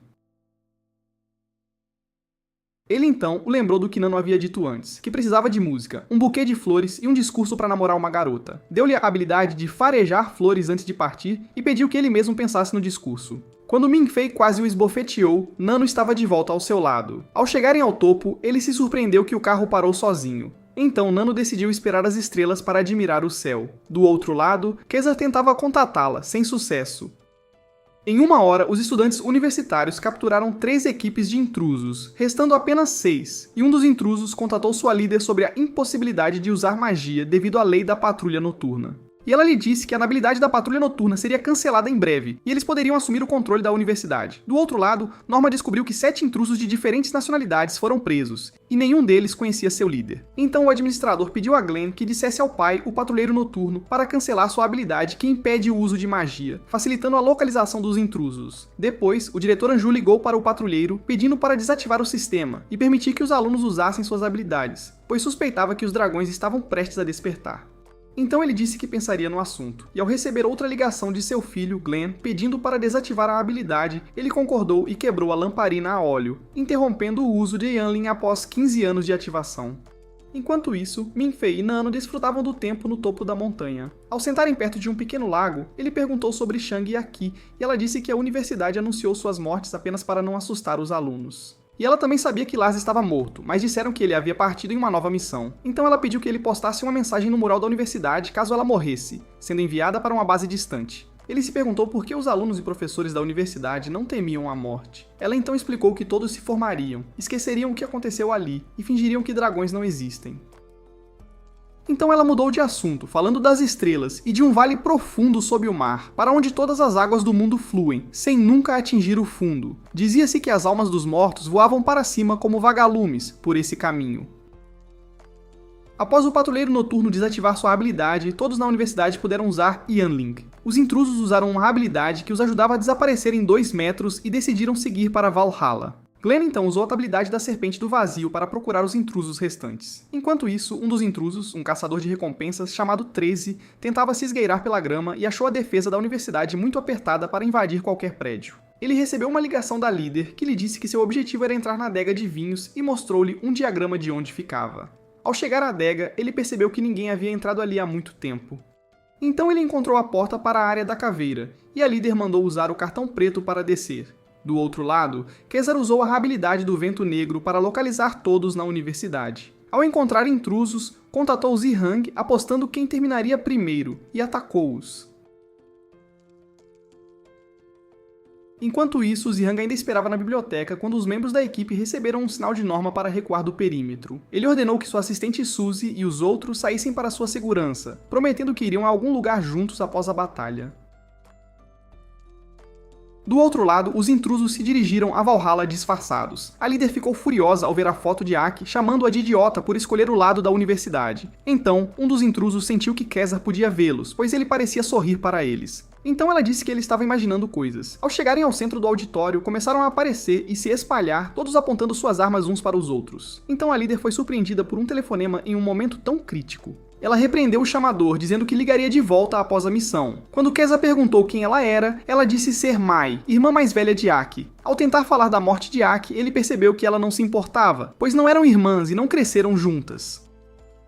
Ela então tocou uma música no celular e disse que a luta começaria assim que terminasse. Perguntou se ele tinha últimas palavras. Ele perguntou por que ela viera, e ela respondeu que viera buscar o dragão, pois seria o nascimento de uma nova era no mundo.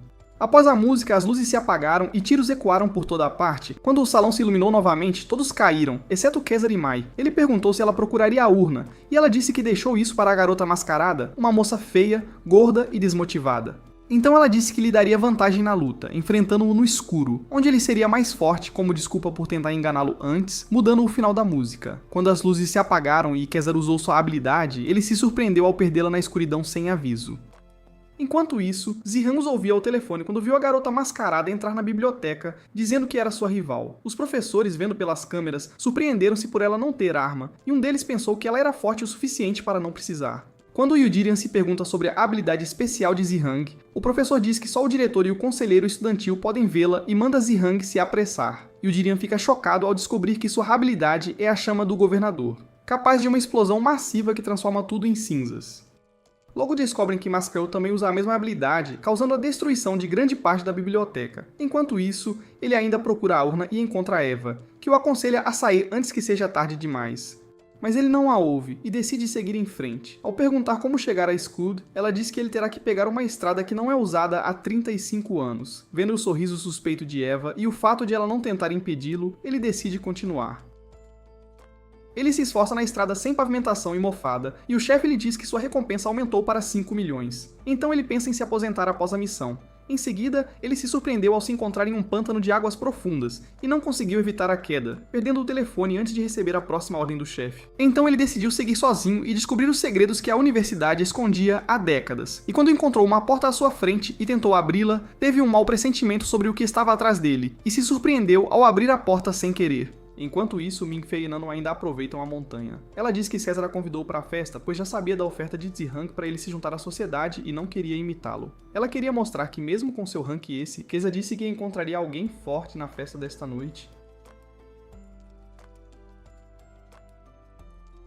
Festa e conseguiu encontrar Zero, que lhe disse que gostava dele. Ele sentiu vergonha e disse que nem tinha o número dela. Nano de repente pediu que ele concordasse em se juntar ao grêmio estudantil. Ming-Fei percebe que é uma armadilha de Kaiser, que pediu a Nano para atraí-lo, e decide resistir aos truques dela.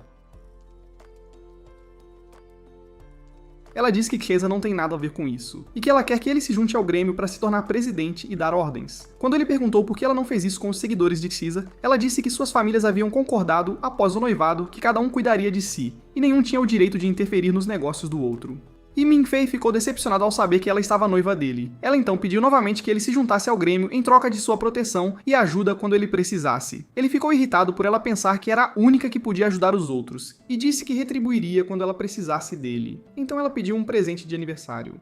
Ele disse que ela tinha uma pilha de presentes esperando no quarto. Ela respondeu que não queria esse tipo de presente, que esperava um presente de apenas uma pessoa ali, e quando o recebesse, sentiria que alguém se importava com ela. Então ela ficou olhando para o céu, pensando no presente que ganharia este ano. Ming-Fei sentiu que era a hora certa de usar a habilidade que Mings lhe dera. E quando o fez, Nano se surpreendeu com fogos de artifício à sua frente, ficando radiante de alegria.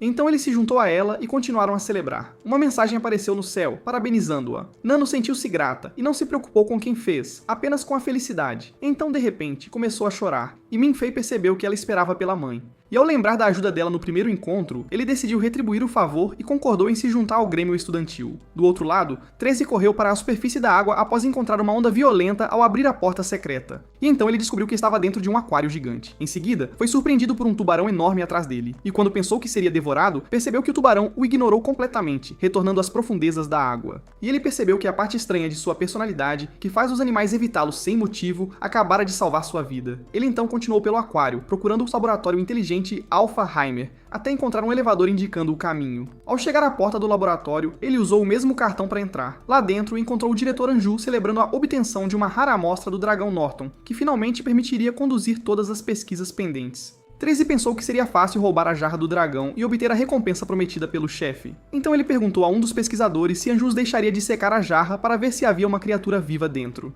Ele disse que era seguro de secá-la, pois o nitrogênio líquido mantinha a jarra em baixa temperatura, e o interior ainda não havia despertado devido à distância dos elementos de metal e fogo. Quando um deles notou que a jarra estava rachada no topo, ele disse que Lars havia usado um solvente de estanho e cinzas ao obtê-la, e então pediu a Norma para mostrar os resultados do exame, que revelaram que a jarra estava dividida em duas metades, uma delas vazia. Anju ficou chocado ao perceber que a rachadura no topo da jarra não foi causada pelo solvente, mas por um casulo e pela possibilidade de algo sair daquele buraco. Ele pediu ao pesquisador para dissecá-lo agora para descobrir a verdade, mas Anju se recusou a deixar a jarra à disposição do pesquisador, e o ameaçou para parar as varreduras, pedindo a todos que saíssem da sala e dizendo que a universidade pereceria se eles acordassem o Imperador Dragão. Depois disso, todos os pesquisadores saíram da sala, conforme ordenado por Anju, e 13 sentiu que era sua chance de roubar a jarra. Mas ele sentiu muito frio depois que Anju baixou a temperatura da sala para menos 30 graus, e então teve memórias do passado que lhe causaram dor de cabeça. Então ele pensou que estava delirando por causa do frio. Ao se aproximar da jarra, decidiu tirar fotos primeiro e depois tentar carregá-la. Quando tentou fotografar a abertura, sentiu como se alguém o estivesse chamando de dentro da jarra. Então ele entrou em pânico e decidiu esquecer os 5 milhões, contentando-se com as fotos. Mas notou que o pacote enviado pela líder antes da missão havia caído. Então ele saiu da sala silenciosamente. Depois uma pessoa misteriosa entrou e o chefe a instruiu a despejar o solvente na jarra e pegar o que estava dentro por 10 milhões como recompensa. Mas após aplicar o solvente, ele deu ao dragão uma porção de seu sangue para despertá-lo em vez de levá-lo. Enquanto isso, Kessler está em um confronto acalorado com Mai, que tenta atingi-lo a cada golpe. Mas ele bloqueia com suas habilidades e sugere que decidam o vencedor após 3 lutas. Saisa desviava dos ataques dela com firmeza e calma, pois podia ouvir os passos e o atrito do vento em seu corpo. Ficou impressionado por ela quase tê-lo enganado ao usar o grampo de cabelo para criar uma versão alternativa de seus movimentos. Na última rodada, Kessa percebe que não houve som algum, então entende que ela está ao seu redor, e precisa descobrir por onde ela atacará. Mas ele vê inúmeras espadas vindo de todos os lados, então sente que ela o atacará diretamente pela frente, e consegue bloquear com sua lâmina.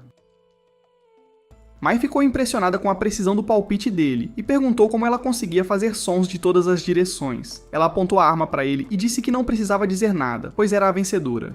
Mas logo foram surpreendidos por uma enorme explosão atingindo o prédio e decidiram declarar uma trégua e considerar a luta um empate. Quando Kessler ordenou que o sistema de Norma acendesse as luzes, não houve resposta, então Mai acendeu uma tocha. No caminho, encontraram pegadas em direção a um buraco na parede, e quando Kessler se virou, encontrou o mesmo buraco na porta do elevador, percebendo que o que causou a explosão veio de baixo. Por outro lado, Ming-Fei e Nano se surpreendem ao voltar para o carro e descobrir que ele liga sozinho, e Nano decide voltar para a escola.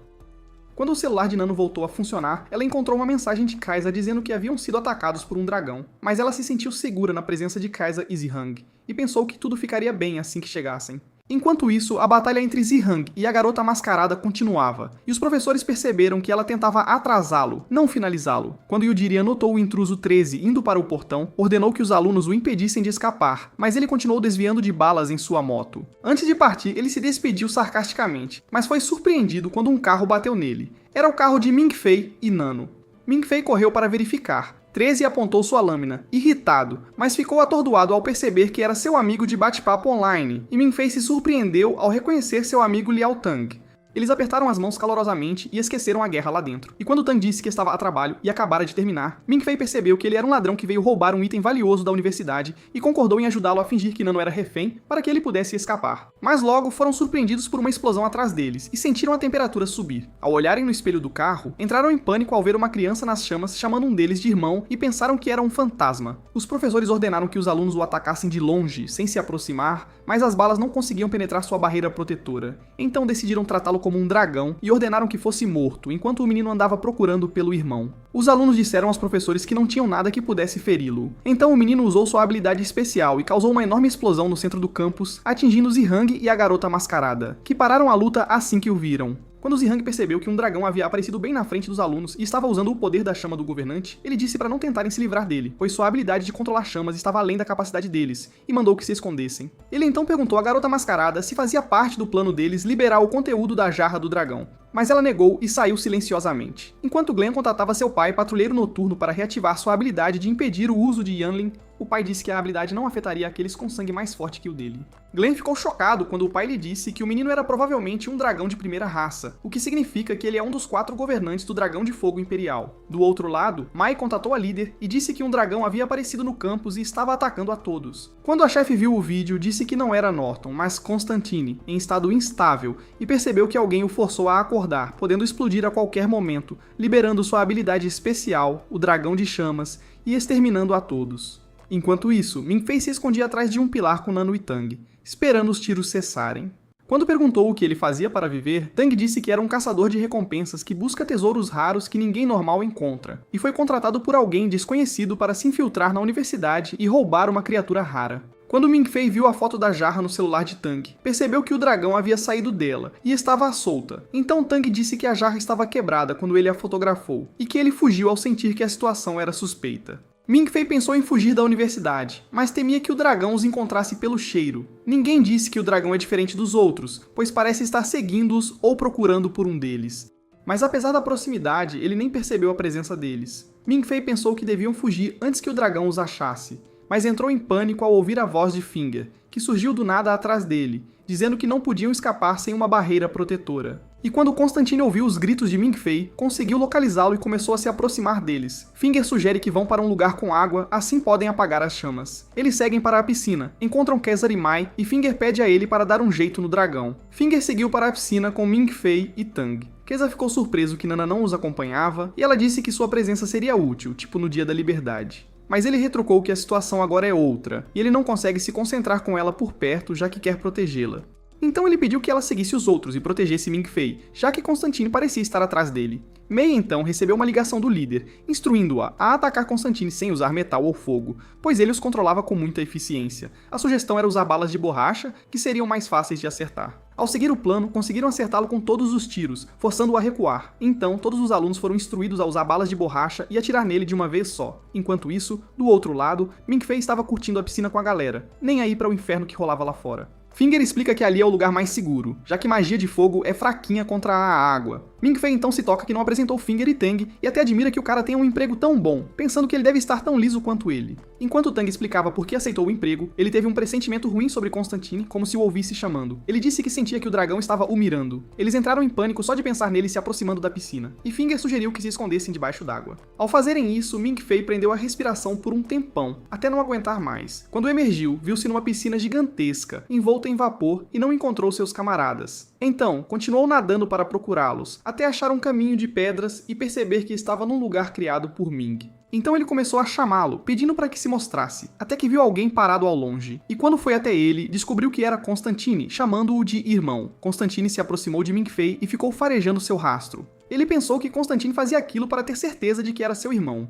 Ao tentar se localizar por marcos ao redor, ficou chocado ao ver uma cúpula triangular de onde vazavam chamas. Lembrou-se de que era o Palácio de Bronze, enterrado no fundo do mar, e percebeu que aquele era o dragão que apareceu na universidade e os perseguia. Então Minx arrastou Minfei para longe. Ele se viu de volta na piscina e sacou tudo ao ver as pegadas de Constantine. Em seguida, o diretor Anju apareceu à sua frente e mandou que o seguisse. No último andar da universidade, Anju disse que o conhecia bem, mesmo sendo o primeiro encontro. E eles viram que o dragão estava imobilizado por causa das balas de borracha. Então Anju lhe entregou uma bala, a tal pedra filosofal, uma arma química capaz de matar o dragão imperador, e pediu que a usasse. Minfei hesitou, dizendo que não tinha forças para aquilo. Anju disse que ele devia ter mais confiança em si mesmo, afinal, foi ele quem derrotou Kesar e Zihang logo no primeiro dia. Depois revelou que Constantine tinha um terceiro olho na testa e que ele precisava acertá-lo em cheio. Minfei se perguntou por que ele. Anju explicou que ele seria o único capaz de se mover quando ativasse sua habilidade especial no momento zero, e então o deixou para se juntar à batalha. Enquanto isso, Finger estava com Tang e o chamou de escória por ter fugido e abandonado o amigo Minfei. Tang, por sua vez, disse que perdeu o controle ao ouvir passos se aproximando, sentindo que seria esmagado. Então Constantine os viu escondidos sob o prédio. Ao ver Tang de perto, perdeu o controle ao perceber que era seu irmão, e começou a se transformar num dragão completo na frente de todos. Anju, então, avançou sobre ele, ordenando que entregasse seu trono. Então ele usou sua habilidade de momento zero, que fez tudo ao redor desacelerar, quase parando o tempo. Feriu o dragão na cabeça para revelar o terceiro olho, e então ordenou a Ming Fei que atirasse. Quando Ming Fei hesitou e sentiu medo, Ming surgiu do nada e o abraçou para lhe dar confiança. E então ele conseguiu acertar o dragão com a bala da morte, fazendo-o perder o controle do metal. Os outros aproveitaram a chance para acabar com ele usando balas reais. O dragão pulou em direção a Tang ao vê-lo correndo para algo, parou à sua frente, encarando-o em seus últimos momentos, enquanto os estudantes da universidade o liquidavam. Com o corpo dilacerado, ele disse a Tang para fugir rápido, mas Tang negou conhecê-lo e já correu, chorando, lembrando que Constantine era seu irmão, e que este havia lhe dito que ao se tornarem humanos morreriam, mas entrariam num longo sono, para então despertar e erguer a bandeira da guerra. Após um período de choro, Tang voltou à sua forma original e se lembrou de tudo. Em seguida, usou sua habilidade para desabafar toda a raiva pela morte do irmão. E então, revelou-se que quem despertou Constantine do jarro foi Anju, que agiu deliberadamente após descobrir que seu irmão Norton, fugitivo há 80 anos, era um forasteiro. Anju então matou o irmão mais novo de Constantine bem na frente dele. A Patrulha da Noite o alertou que a vingança de Norton seria cruel, mas Anju nem ligou. Ele estava cansado da vida, afinal já tinha vivido por mais de um século e todos que conhecia já haviam morrido, exceto a própria Patrulha da Noite. E ele disse que até então, ninguém digno de assumir seu lugar havia surgido para salvar e proteger o mundo. Mas Anju retrucou, dizendo que Ming Fei era a pessoa mais adequada, pois via nele a esperança de ser a lâmina que destruiria os dragões. Ele expressou o desejo de, em sua vida restante, acabar com a guerra entre humanos e dragões, eliminando os 4 governantes e o Imperador Negro. Então, o Patrulheiro da Noite se surpreendeu que Anju soubesse porque os Imperadores Dragão não podiam ser eliminados. Ao voltarem à vida, eles separam e selam uma parte do corpo. Essa parte contém seus genes e memórias dentro de um jarro, o que os ajuda a renascer. Então, o segredo para eliminar os Imperadores é agir antes que criem um jarro com as partes seladas do corpo. O Patrulheiro da Noite perguntou por que ele não se livrou de Morton. Anju respondeu que queria os ossos para a pesquisa, e sentiu que era o momento certo, já que Norton perdeu a conexão com a vida após a morte do irmão. No dia seguinte, Ming Fei tentou, sem sucesso, contatar Tang. Então, Finger lhe contou o que rolou ontem, após a morte do Imperador Dragão. Um grupo de helicópteros pousou na universidade e seguiu para Valhalla, para uma reunião secreta com a administração. Ming Fei contou que entrou para o Grêmio Estudantil depois que Nana prometeu protegê-lo, e ficou surpreso ao saber que Finger também era membro. Então, Ming Fei recebeu sua carteirinha do Grêmio do supervisor que o avisou. Ele devia comparecer à reunião que Caesar faria no palácio, tipo, agora. Enquanto isso, Caesar estava com Anju, conversando sobre o Imperador Dragão e seu palácio, e pediu que a investigação continuasse. Caesar achou que precisavam enviar alguém às profundezas antes que a rachadura do terremoto se fechasse. Então, Anju ordenou que ele designasse Ming Fei para essa missão. Caesar se reúne com o pessoal do Grêmio e avisa Ming Fei que ele irá para Shin após 2 meses de treinamento, com Nana o ajudando. Ming Fei tenta recusar a missão, argumentando que só seria um estorvo, mas Caesar retrucou que ele provou ser um elite na batalha de ontem e seu sangue puro compensa a falta de experiência. E é normal que os rankers se lidem com missões perigosas, afinal, a unidade de execução sofre com a falta de pessoal. Ming Fei não engoliu essa. Um cálculo simples mostra que a universidade tem mais de 6.000 alunos capazes de lutar contra dragões, incluindo pelo menos 200 de rank I. Ele simplesmente não acreditou. Caesar explicou que a universidade seleciona apenas 2 alunos do primeiro ano, e ele e mais um foram escolhidos pelo diretor. Ming Fei ficou chocado que sua colega de missão seria a Zero, e ainda mais surpreso que ela já fosse do Grêmio, mesmo com aquela personalidade super introvertida. Zero tenta convencê-lo a aceitar a missão, mas ele recusa, dizendo que entrou na universidade só pela educação gratuita e não quer se meter em perigo. Caesar fica furioso, afinal muita gente depositou as esperanças nele para salvar o mundo, e avisa. Ele deve sair da universidade se quiser uma vida normal. Sua memória será apagada, e uma história sobre o tempo que passou fora de casa será inventada. Nana se junta a eles e acusa Caesar de ser muito duro, dizendo que nem todo mundo neste mundo é um gênio. Ela se pergunta como ele pode querer proteger o mundo se o despreza tanto. Ela então pede a Ming Fei para decidir por si mesmo o que quer fazer, e avisa que sua proteção terminará se ele decidir deixar a federação. Ming Fei não teve outra escolha senão aceitar a missão e disse a Caesar para não se irritar caso ele, por acaso, atrapalhasse. Ele passou os 2 meses seguintes treinando duro e intensamente para a missão, junto com os outros, até ficar tão bom que, às vezes, conseguia treinar sozinho. Após 2 meses, Ming Fei estava pronto para a missão e se sentia um completo idiota por ter topado aquilo. Então, Finger perguntou quem seria seu parceiro. Ele pensou na Zero, mas Finger explicou que as regras da IU proíbem cônjuges e amantes de mergulhar juntos, então Nana era a mais provável. Ele lembrou que Shang e Aki eram amantes. E Finger retrucou que eles não confessaram os sentimentos nem se convidaram para sair. Por isso, a universidade não sabia de nada. Ming-Fei, curioso, perguntou por que Finger não largava a faculdade se não estava progredindo. E Finger, na maior cara de pau, disse que não aguentava a solidão e que a comida da universidade era uma delícia. Ming-Fei fica uma fera com o motivo dele ficar e diz que ele pode morrer por uma bobagem dessas. Finger percebe que Ming-Fei tem medo de morrer por não conseguir usar o Yanlin e garante que o apoiará, já que ele consegue acessar um banco de dados que só os Rankers têm permissão para usar. Ming-Fei sentiu que, apesar da excentricidade, ele era um amigo de confiança, e perguntou se Finger estava só de passagem, para matar o tempo. Mas Finger respondeu que queria unir forças com ele, porque ambos eram os perdedores e se entendiam perfeitamente. Então, Ming-Fei lhe deu seu cartão de crédito que permitia comprar qualquer coisa no campus, como recompensa pelo apoio, e disse para usá-lo para compras caso ele morresse. Mas ele percebeu que Finger nem ligou para suas palavras emocionantes e já foi pedindo comida. Ming-Fei ficou indignado que ele estava de propósito pedindo a comida mais cara, e reforçou: era para usar só em caso de morte. Finger devolveu o cartão e disse que havia uma grande chance de ele sobreviver. Afinal, perdedores costumam ter uma sorte danada em situações difíceis. Naquele momento, Tank convocou o dragão Samson, após retornar à sua forma original como Norton, e pediu que o acompanhasse de volta para casa. No dia seguinte, Ming-Fei se preparou para iniciar a missão com seus colegas do Grêmio Estudantil, liderados por Clan. Ele se perguntava por que insistiam em ter uma pessoa inútil como ele na missão. Clan explicou que o navio foi equipado para suportar qualquer criatura viva que encontrassem e que a missão consistia em destruir o próprio navio. Ming-Fei sentiu que morreria se lhe dessem uma bomba, mas ficou aliviado quando o clã decidiu que a equipe de Kezari Zero cuidaria da detonação. Mas ele se surpreendeu que Zero se recusou a mergulhar, alegando que não queria pegar um resfriado. Glenn decidiu que a equipe de Nano e Ming-Fei faria a detonação, e Ming-Fei viu que não tinha outra escolha senão assumir a responsabilidade e mergulhar com Nano. Depois de vestirem os trajes, ela o avisou que teriam oxigênio para 3 horas e que a missão devia ser cumprida nesse período. Ming-Fei se perguntou se encontrariam o dragão Norton.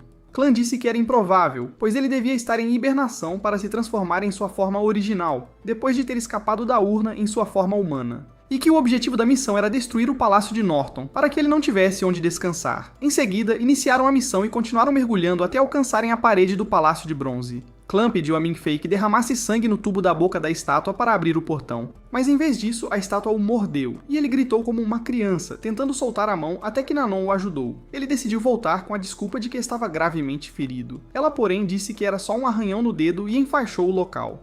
Então, foram surpreendidos pela abertura do portão do palácio. Ela os arrastou para dentro depois que a estátua falou em língua de dragão, e Nana perdeu a consciência por um tempo. Ao acordar, ela se viu dentro do palácio escuro, e então tiraram as máscaras de oxigênio.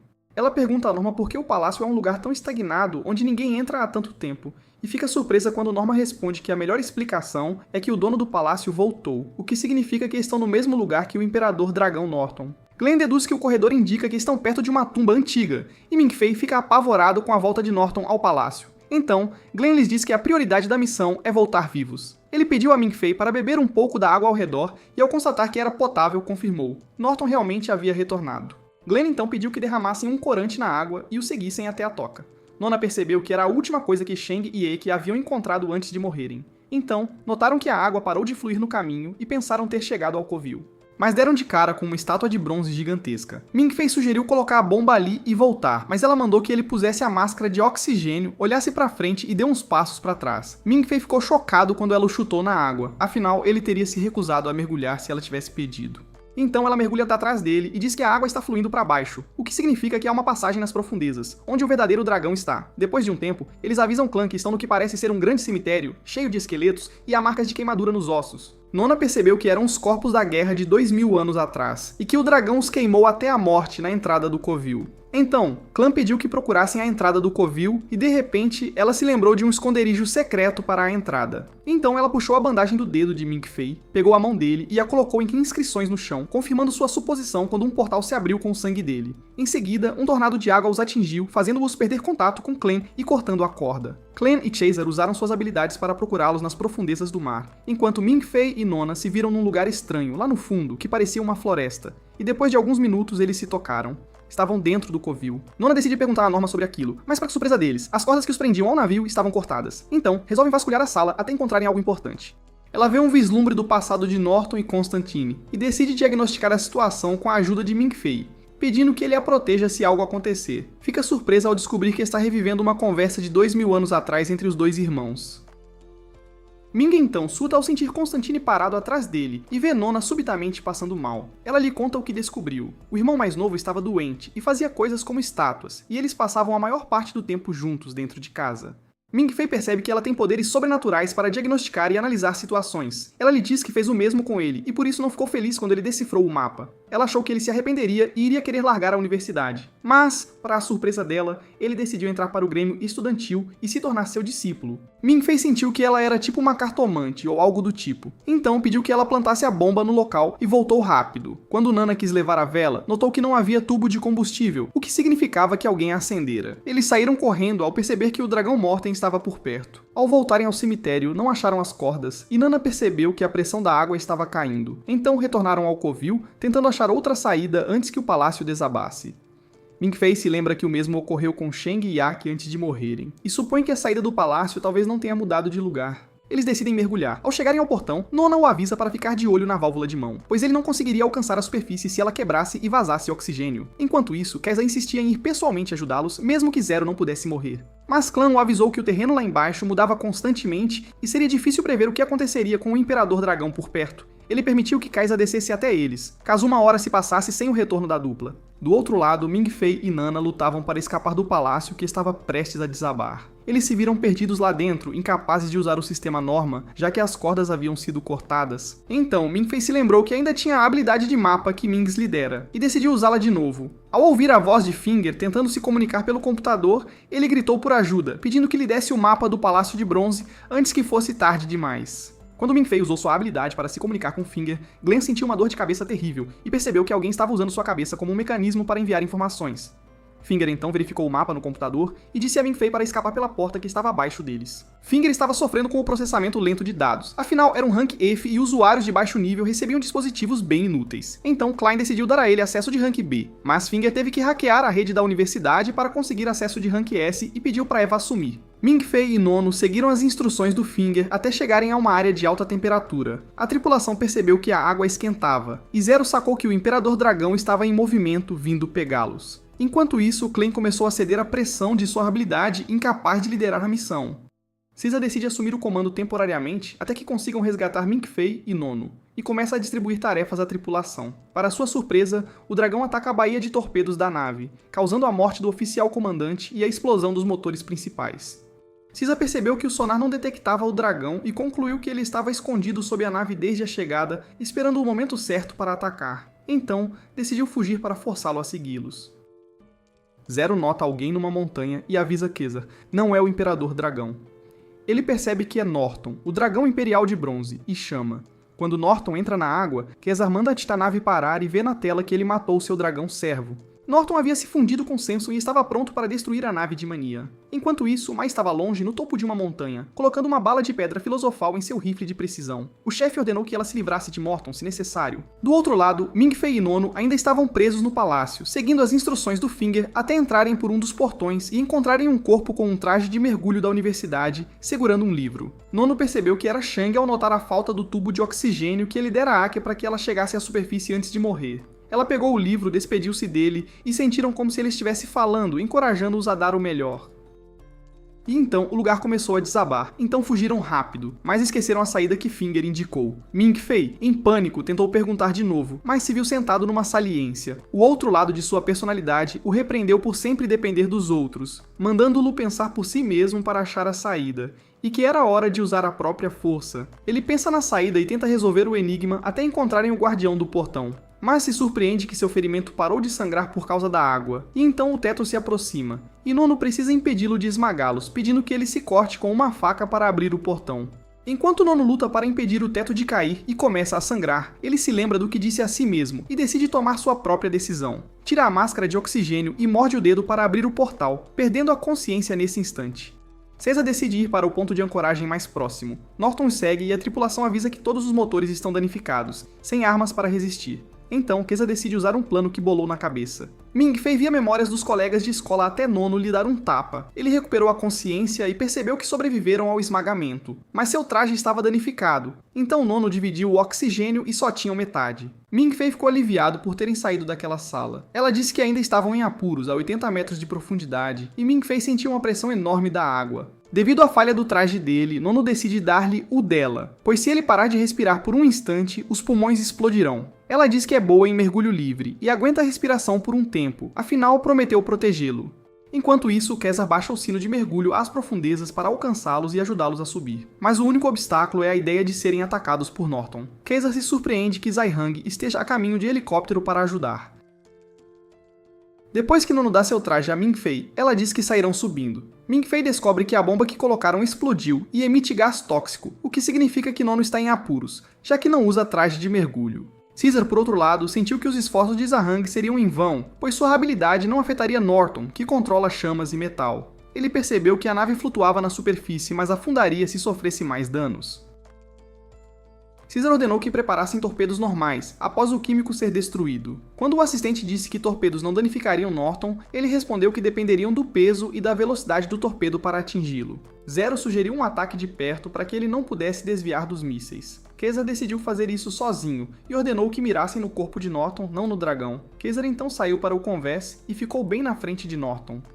Ele vendou os olhos para usar seu superpoder e começou a atirar em Norton para distraí-lo, enquanto Zero ia para o hangar preparar o lançamento dos torpedos. Kesar continuou atirando para enfurecê-lo e ganhar tempo para os torpedos. Quando Zero chegou à câmara de tiro, ordenou que a nave fosse a toda velocidade contra Norton, mas Norton não podia morrer pela habilidade de Caesar. Então Zahang se aproximou e usou a chama para atacar Norton, que bloqueou com a mesma habilidade, causando uma explosão enorme que cegou a todos com a luz intensa. E o único que via tudo era Kesar. Então Zero percebeu o porquê de ele ter os olhos vendados. Kesar então ordenou o disparo do torpedo, e o plano funcionou. O torpedo penetrou o corpo de Norton sem que ele tivesse tempo de reagir, empurrando-o para longe. Zihong partiu após se certificar de que Norton havia se afogado e seus sinais vitais desaparecido, e seu avião sofrer alguns danos. Depois disso, Caesar sangrava pelos ouvidos devido ao som do torpedo e começou a falar em linguagem de sinais com Zero.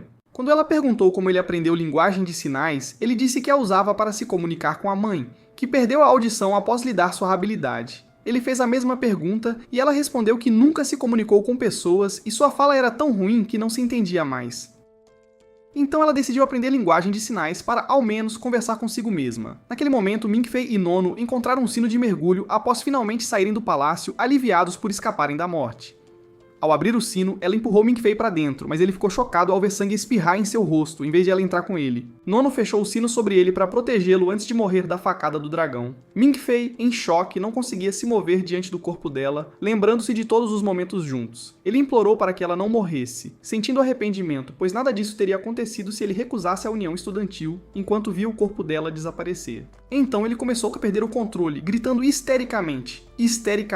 Ming-Fei perde a consciência e se vê deitado num lugar espacial, com Ming-Zi ao lado, dizendo que sua triagem não funcionaria mais. Então Ming-Fei fica imóvel, esperando se recuperar até acordar. Ming-Zi diz que o tempo passará no mundo real, mesmo que ele fique ali, que Nono sangrará até não haver esperança de retorno, que ele pode morrer a qualquer momento enfrentando o dragão da primeira raça nobre e que o sino de mergulho não o protegerá por muito tempo. Ming-Fei quer voltar à realidade rápido, antes que seja tarde, mas ele diz que pode salvá-la ao retornar, pois o tempo desacelera no sonho, mas precisa ter força para salvá-la. Então pergunta se ele tem um propósito na vida. Ming-Fei se recusa a responder, mas corre para ele quando diz que pode ajudá-lo a se livrar de Norton, mas pede que responda primeiro.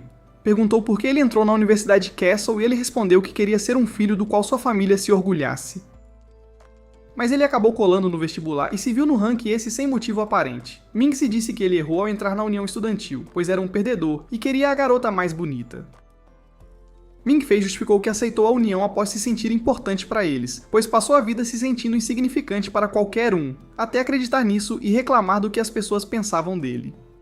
Ele acrescentou que encontrou um raio de luz ao ver Nono entrar no teatro naquele dia e tirá-lo da vida que conhecia, e se sentiu ótimo ao ver todos o encarando como se o notassem. Ming-Zi disse que ela fez isso por pena, pois sofrera no passado e não gostava desse sentimento não por amor ou algo assim.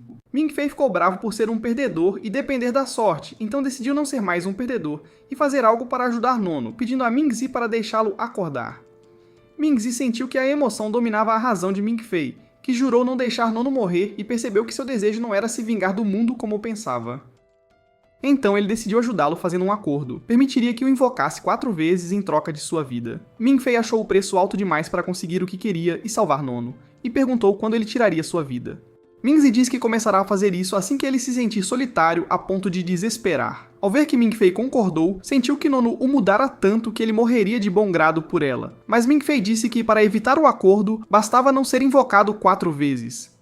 Então selaram o contrato e Mingzi se orgulhou de atrair Ming-Fei para sua armadilha. Em seguida, deu-lhe as habilidades que precisaria ao voltar à realidade e explicou o que poderia fazer com elas. Ele seria capaz de impedir o oponente de usar habilidades especiais, e controlaria a própria vida, funcionando permanentemente, diferente das outras habilidades temporárias. Ming-Fei perguntou o que aconteceria se ele falhasse. Mingzi decidiu deixá-lo usar outras habilidades e deu-lhe Keza antes de chutá-lo para cair na água e voltar à realidade. Ao retornar, encontrou a situação a mesma. Tirou o oxigênio, saiu do sino de mergulho e deu uma máscara de oxigênio a Nono.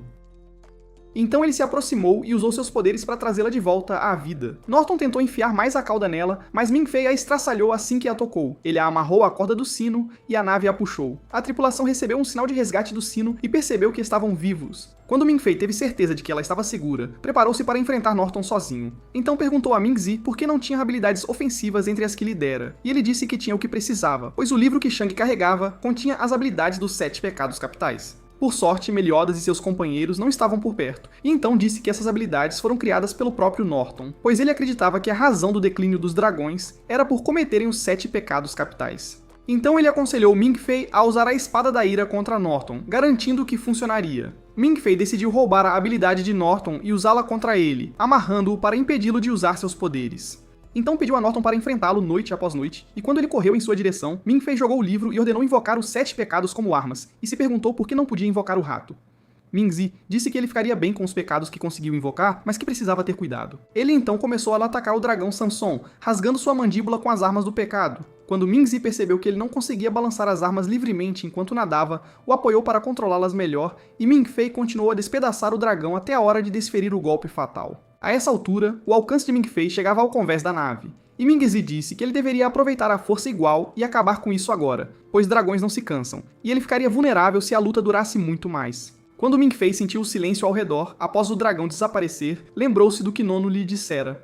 O maior desafio de um mergulhador é a solidão no fundo do mar, onde a sensação de morte aumenta. Mas Ming-Fei não se importava se morresse agora, pois ninguém se importaria, e o único que sentiria a pena seria Finger. Mingzi pergunta a Ming-Fei se ele sente dor ao tentar salvar o mundo quando ninguém precisa dele, e pede que diga se desespera da vida para tirá-la dele. Mas Ming-Fei responde que não tem nada a desesperar, pois é solitário e não tem namorada, e agora matará o dragão por sua futura namorada. Mingzi disse que ele deveria mirar no próprio Norton, não no dragão fundido. Então ele decidiu usar o poder do vento negro para encontrá-lo, mas percebeu que o barulho ao redor era alto e o impedia de ouvir o som que queria. E continuou lutando contra o barulho até decidir que não permitiria que seus amigos morressem ali e salvaria Nono. Então, o barulho ao redor desapareceu e tudo ficou em silêncio. Ele encontra a localização do dragão e corre em sua direção a toda velocidade tentando atacá-lo. Ao se aproximar de Norton, fica chocado ao ver que é seu amigo Tang. Sua defesa relaxa, e Norton o agarra e o sufoca. Ming-Fei continuou a lutar até que Mingzi decidiu ajudá-lo e lhe deu a espada, que Ming-Fei pegou e cravou em Morton, conseguindo acabar com ele em um golpe, já que sua força estava reduzida pela metade após a morte de seu irmão mais novo. E então Ming-Fei lembrou-se das memórias juntos, quando conversavam pela internet, e o ajudou a entrar na faculdade, e chorou até ele desaparecer de sua vista. Enquanto isso, a tripulação da nave ajudou Nono a se levantar e a estabilizou até ela recuperar a consciência nos braços de Keza. E todos a cumprimentaram enquanto Ming-Fei flutuava na superfície, olhando para o céu despercebido. Do outro lado, Mei percebe que as coisas estão indo bem, enquanto Norton ainda está vivo, mas com um corpo rígido nadando para longe. Então ela decide acabar com seu sofrimento e atira uma bala de pedra para perfurar sua cabeça, causando uma enorme explosão que o mata. Alguns dias após a missão e o retorno à universidade, o diretor Anju sentou-se com Ming-Fei e disse que ele havia recebido notas perfeitas em todas as suas aulas do semestre. Ele se perguntou se era tão difícil matar o dragão imperial. Então Anju disse que ele teve sorte de participar de sua primeira caçada a dragões e que só precisava escrever uma redação sobre a experiência. Ele então disse que Ming-Fei participou da validação de uma teoria suspeita há décadas, que o Dragão Negro fez os 4 governantes como gêmeos para se apoiarem, ou talvez para ter um substituto caso o herdeiro morresse. Ming-Fei perguntou por que os imperadores dragões assumem forma humana. Anju lhe deu uma foto de Norton como Tang e disse que humanos seriam menos cautelosos quando um dragão assume sua forma e se adapta. Então, contou que Tang cresceu num orfanato após a morte dos pais adotivos. Depois se mudou para as favelas ao sair do ensino médio e doou seu dinheiro ao orfanato, por isso estava sempre sem grana. Quando Ming-Fei perguntou por que ele se tornou o Dragão Imperial, Anju disse que ele era o Dragão Imperial desde o início. Mas ele morreu numa guerra e fez um jarro de reencarnação com o irmão. E quando saiu dele, perdeu as memórias e começou sua nova vida aos 20 anos, quando na verdade tinha mais de 100. Ele então explicou que estava totalmente convencido de ser humano até recuperar as memórias, e que conseguiram eliminá-lo porque ele não teve tempo de fazer outra urna, e escolheu se fundir com seu lacaio. Ming-Fei sentiu-se frustrado e triste com a perda, mas Anju disse que a amizade deles teria terminado de qualquer forma, pois o irmão dele deu a vida para protegê-lo, o que o fez querer vingança. Ming-Fei então pensou em perguntar a Anju por que ele escondia a verdade sobre os dragões, e Anju disse que a razão mais importante era proteger os valores que o mundo preza, pois essa informação causaria caos ao se espalhar. Ming-Fei se surpreendeu quando Anju lhe deu uma carta e descobriu que era a caligrafia de sua mãe. Ao ler as palavras, começou a chorar, pois ela dizia que se orgulhava dele, pedia desculpas por ser uma mãe ruim por tê-lo deixado e disse que poderiam se encontrar quando ele se formasse na faculdade. Anju então pediu que ele mantivesse os detalhes da missão em segredo, pois foi anunciado que o torpedo de Kaiser causou a morte de Norton. E quando ele perguntou como se recuperou tão rápido após se ferir gravemente, Ming-Zi ordenou que ficasse quieto e não contasse a Anju sobre o acordo. Então Anju disse que confiava nele, aconteça o que acontecer. Ao voltar ao quarto, Finger se surpreendeu por ter bebido chá com o gerente todo esse tempo, e que era uma honra. Mas Ming-Fei não se importava tanto com isso quanto estava furioso com o artigo que Finger postou sobre ele, intitulado O Retorno da Múmia, com uma foto dele enfaixado, parecendo o Cinti do League of Legends. Enquanto discutia com Finger para fazê-lo apagar o artigo, ouviu uma batida na porta e se surpreendeu ao ver Caesar, de roupa de cozinheiro, vindo pedir açúcar. Ele se perguntou se Caesar estava no quarto em frente cozinhando sozinho e pensou que a família dele estava falida.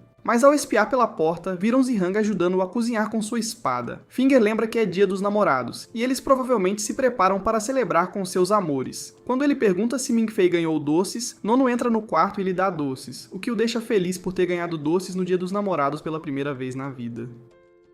Ele encontrou Nono agradecendo por tê-la acordado quando desmaiou na barragem. Se ele não a tivesse ouvido chamá-lo, ela teria adormecido e não sobrevivido. Ele disse que cumpriu seu dever como subordinado, e ela pediu para não ser modesto. Ming-Fei sentiu que ela cumpriu a promessa de protegê-lo e que lhe deram um lugar em seu coração. Então ela o convidou para se juntar a eles e comer pizza, mas ele disse que precisava terminar de escrever seu artigo primeiro. Então um colega lhe entregou uma carta que ele recebeu do exterior. Ao voltar para o quarto, ele descobriu que era um celular novo com uma mensagem de texto e viu que era de Ming-Zi, agradecendo por tê-lo escolhido para eliminar o dragão imperial e que o pagamento por isso seria um quarto de sua vida. Então ele explicou que deu o celular para ele entrar em contato caso precisasse de uma ajuda extra. Ming-Fei ficou tão furioso que por pouco não transformou o aparelho em pedacinhos, mas se conteve e decidiu não usar seus poderes para manter a galera toda ali para sempre. Enquanto isso, Anju revisava a prova e, para variar, achou um desenho dele mesmo sentado ao lado do Ming. Aí ele decidiu queimar o papel, como uma espécie de boas-vindas oficial pro Ming-Fei na faculdade, sabe?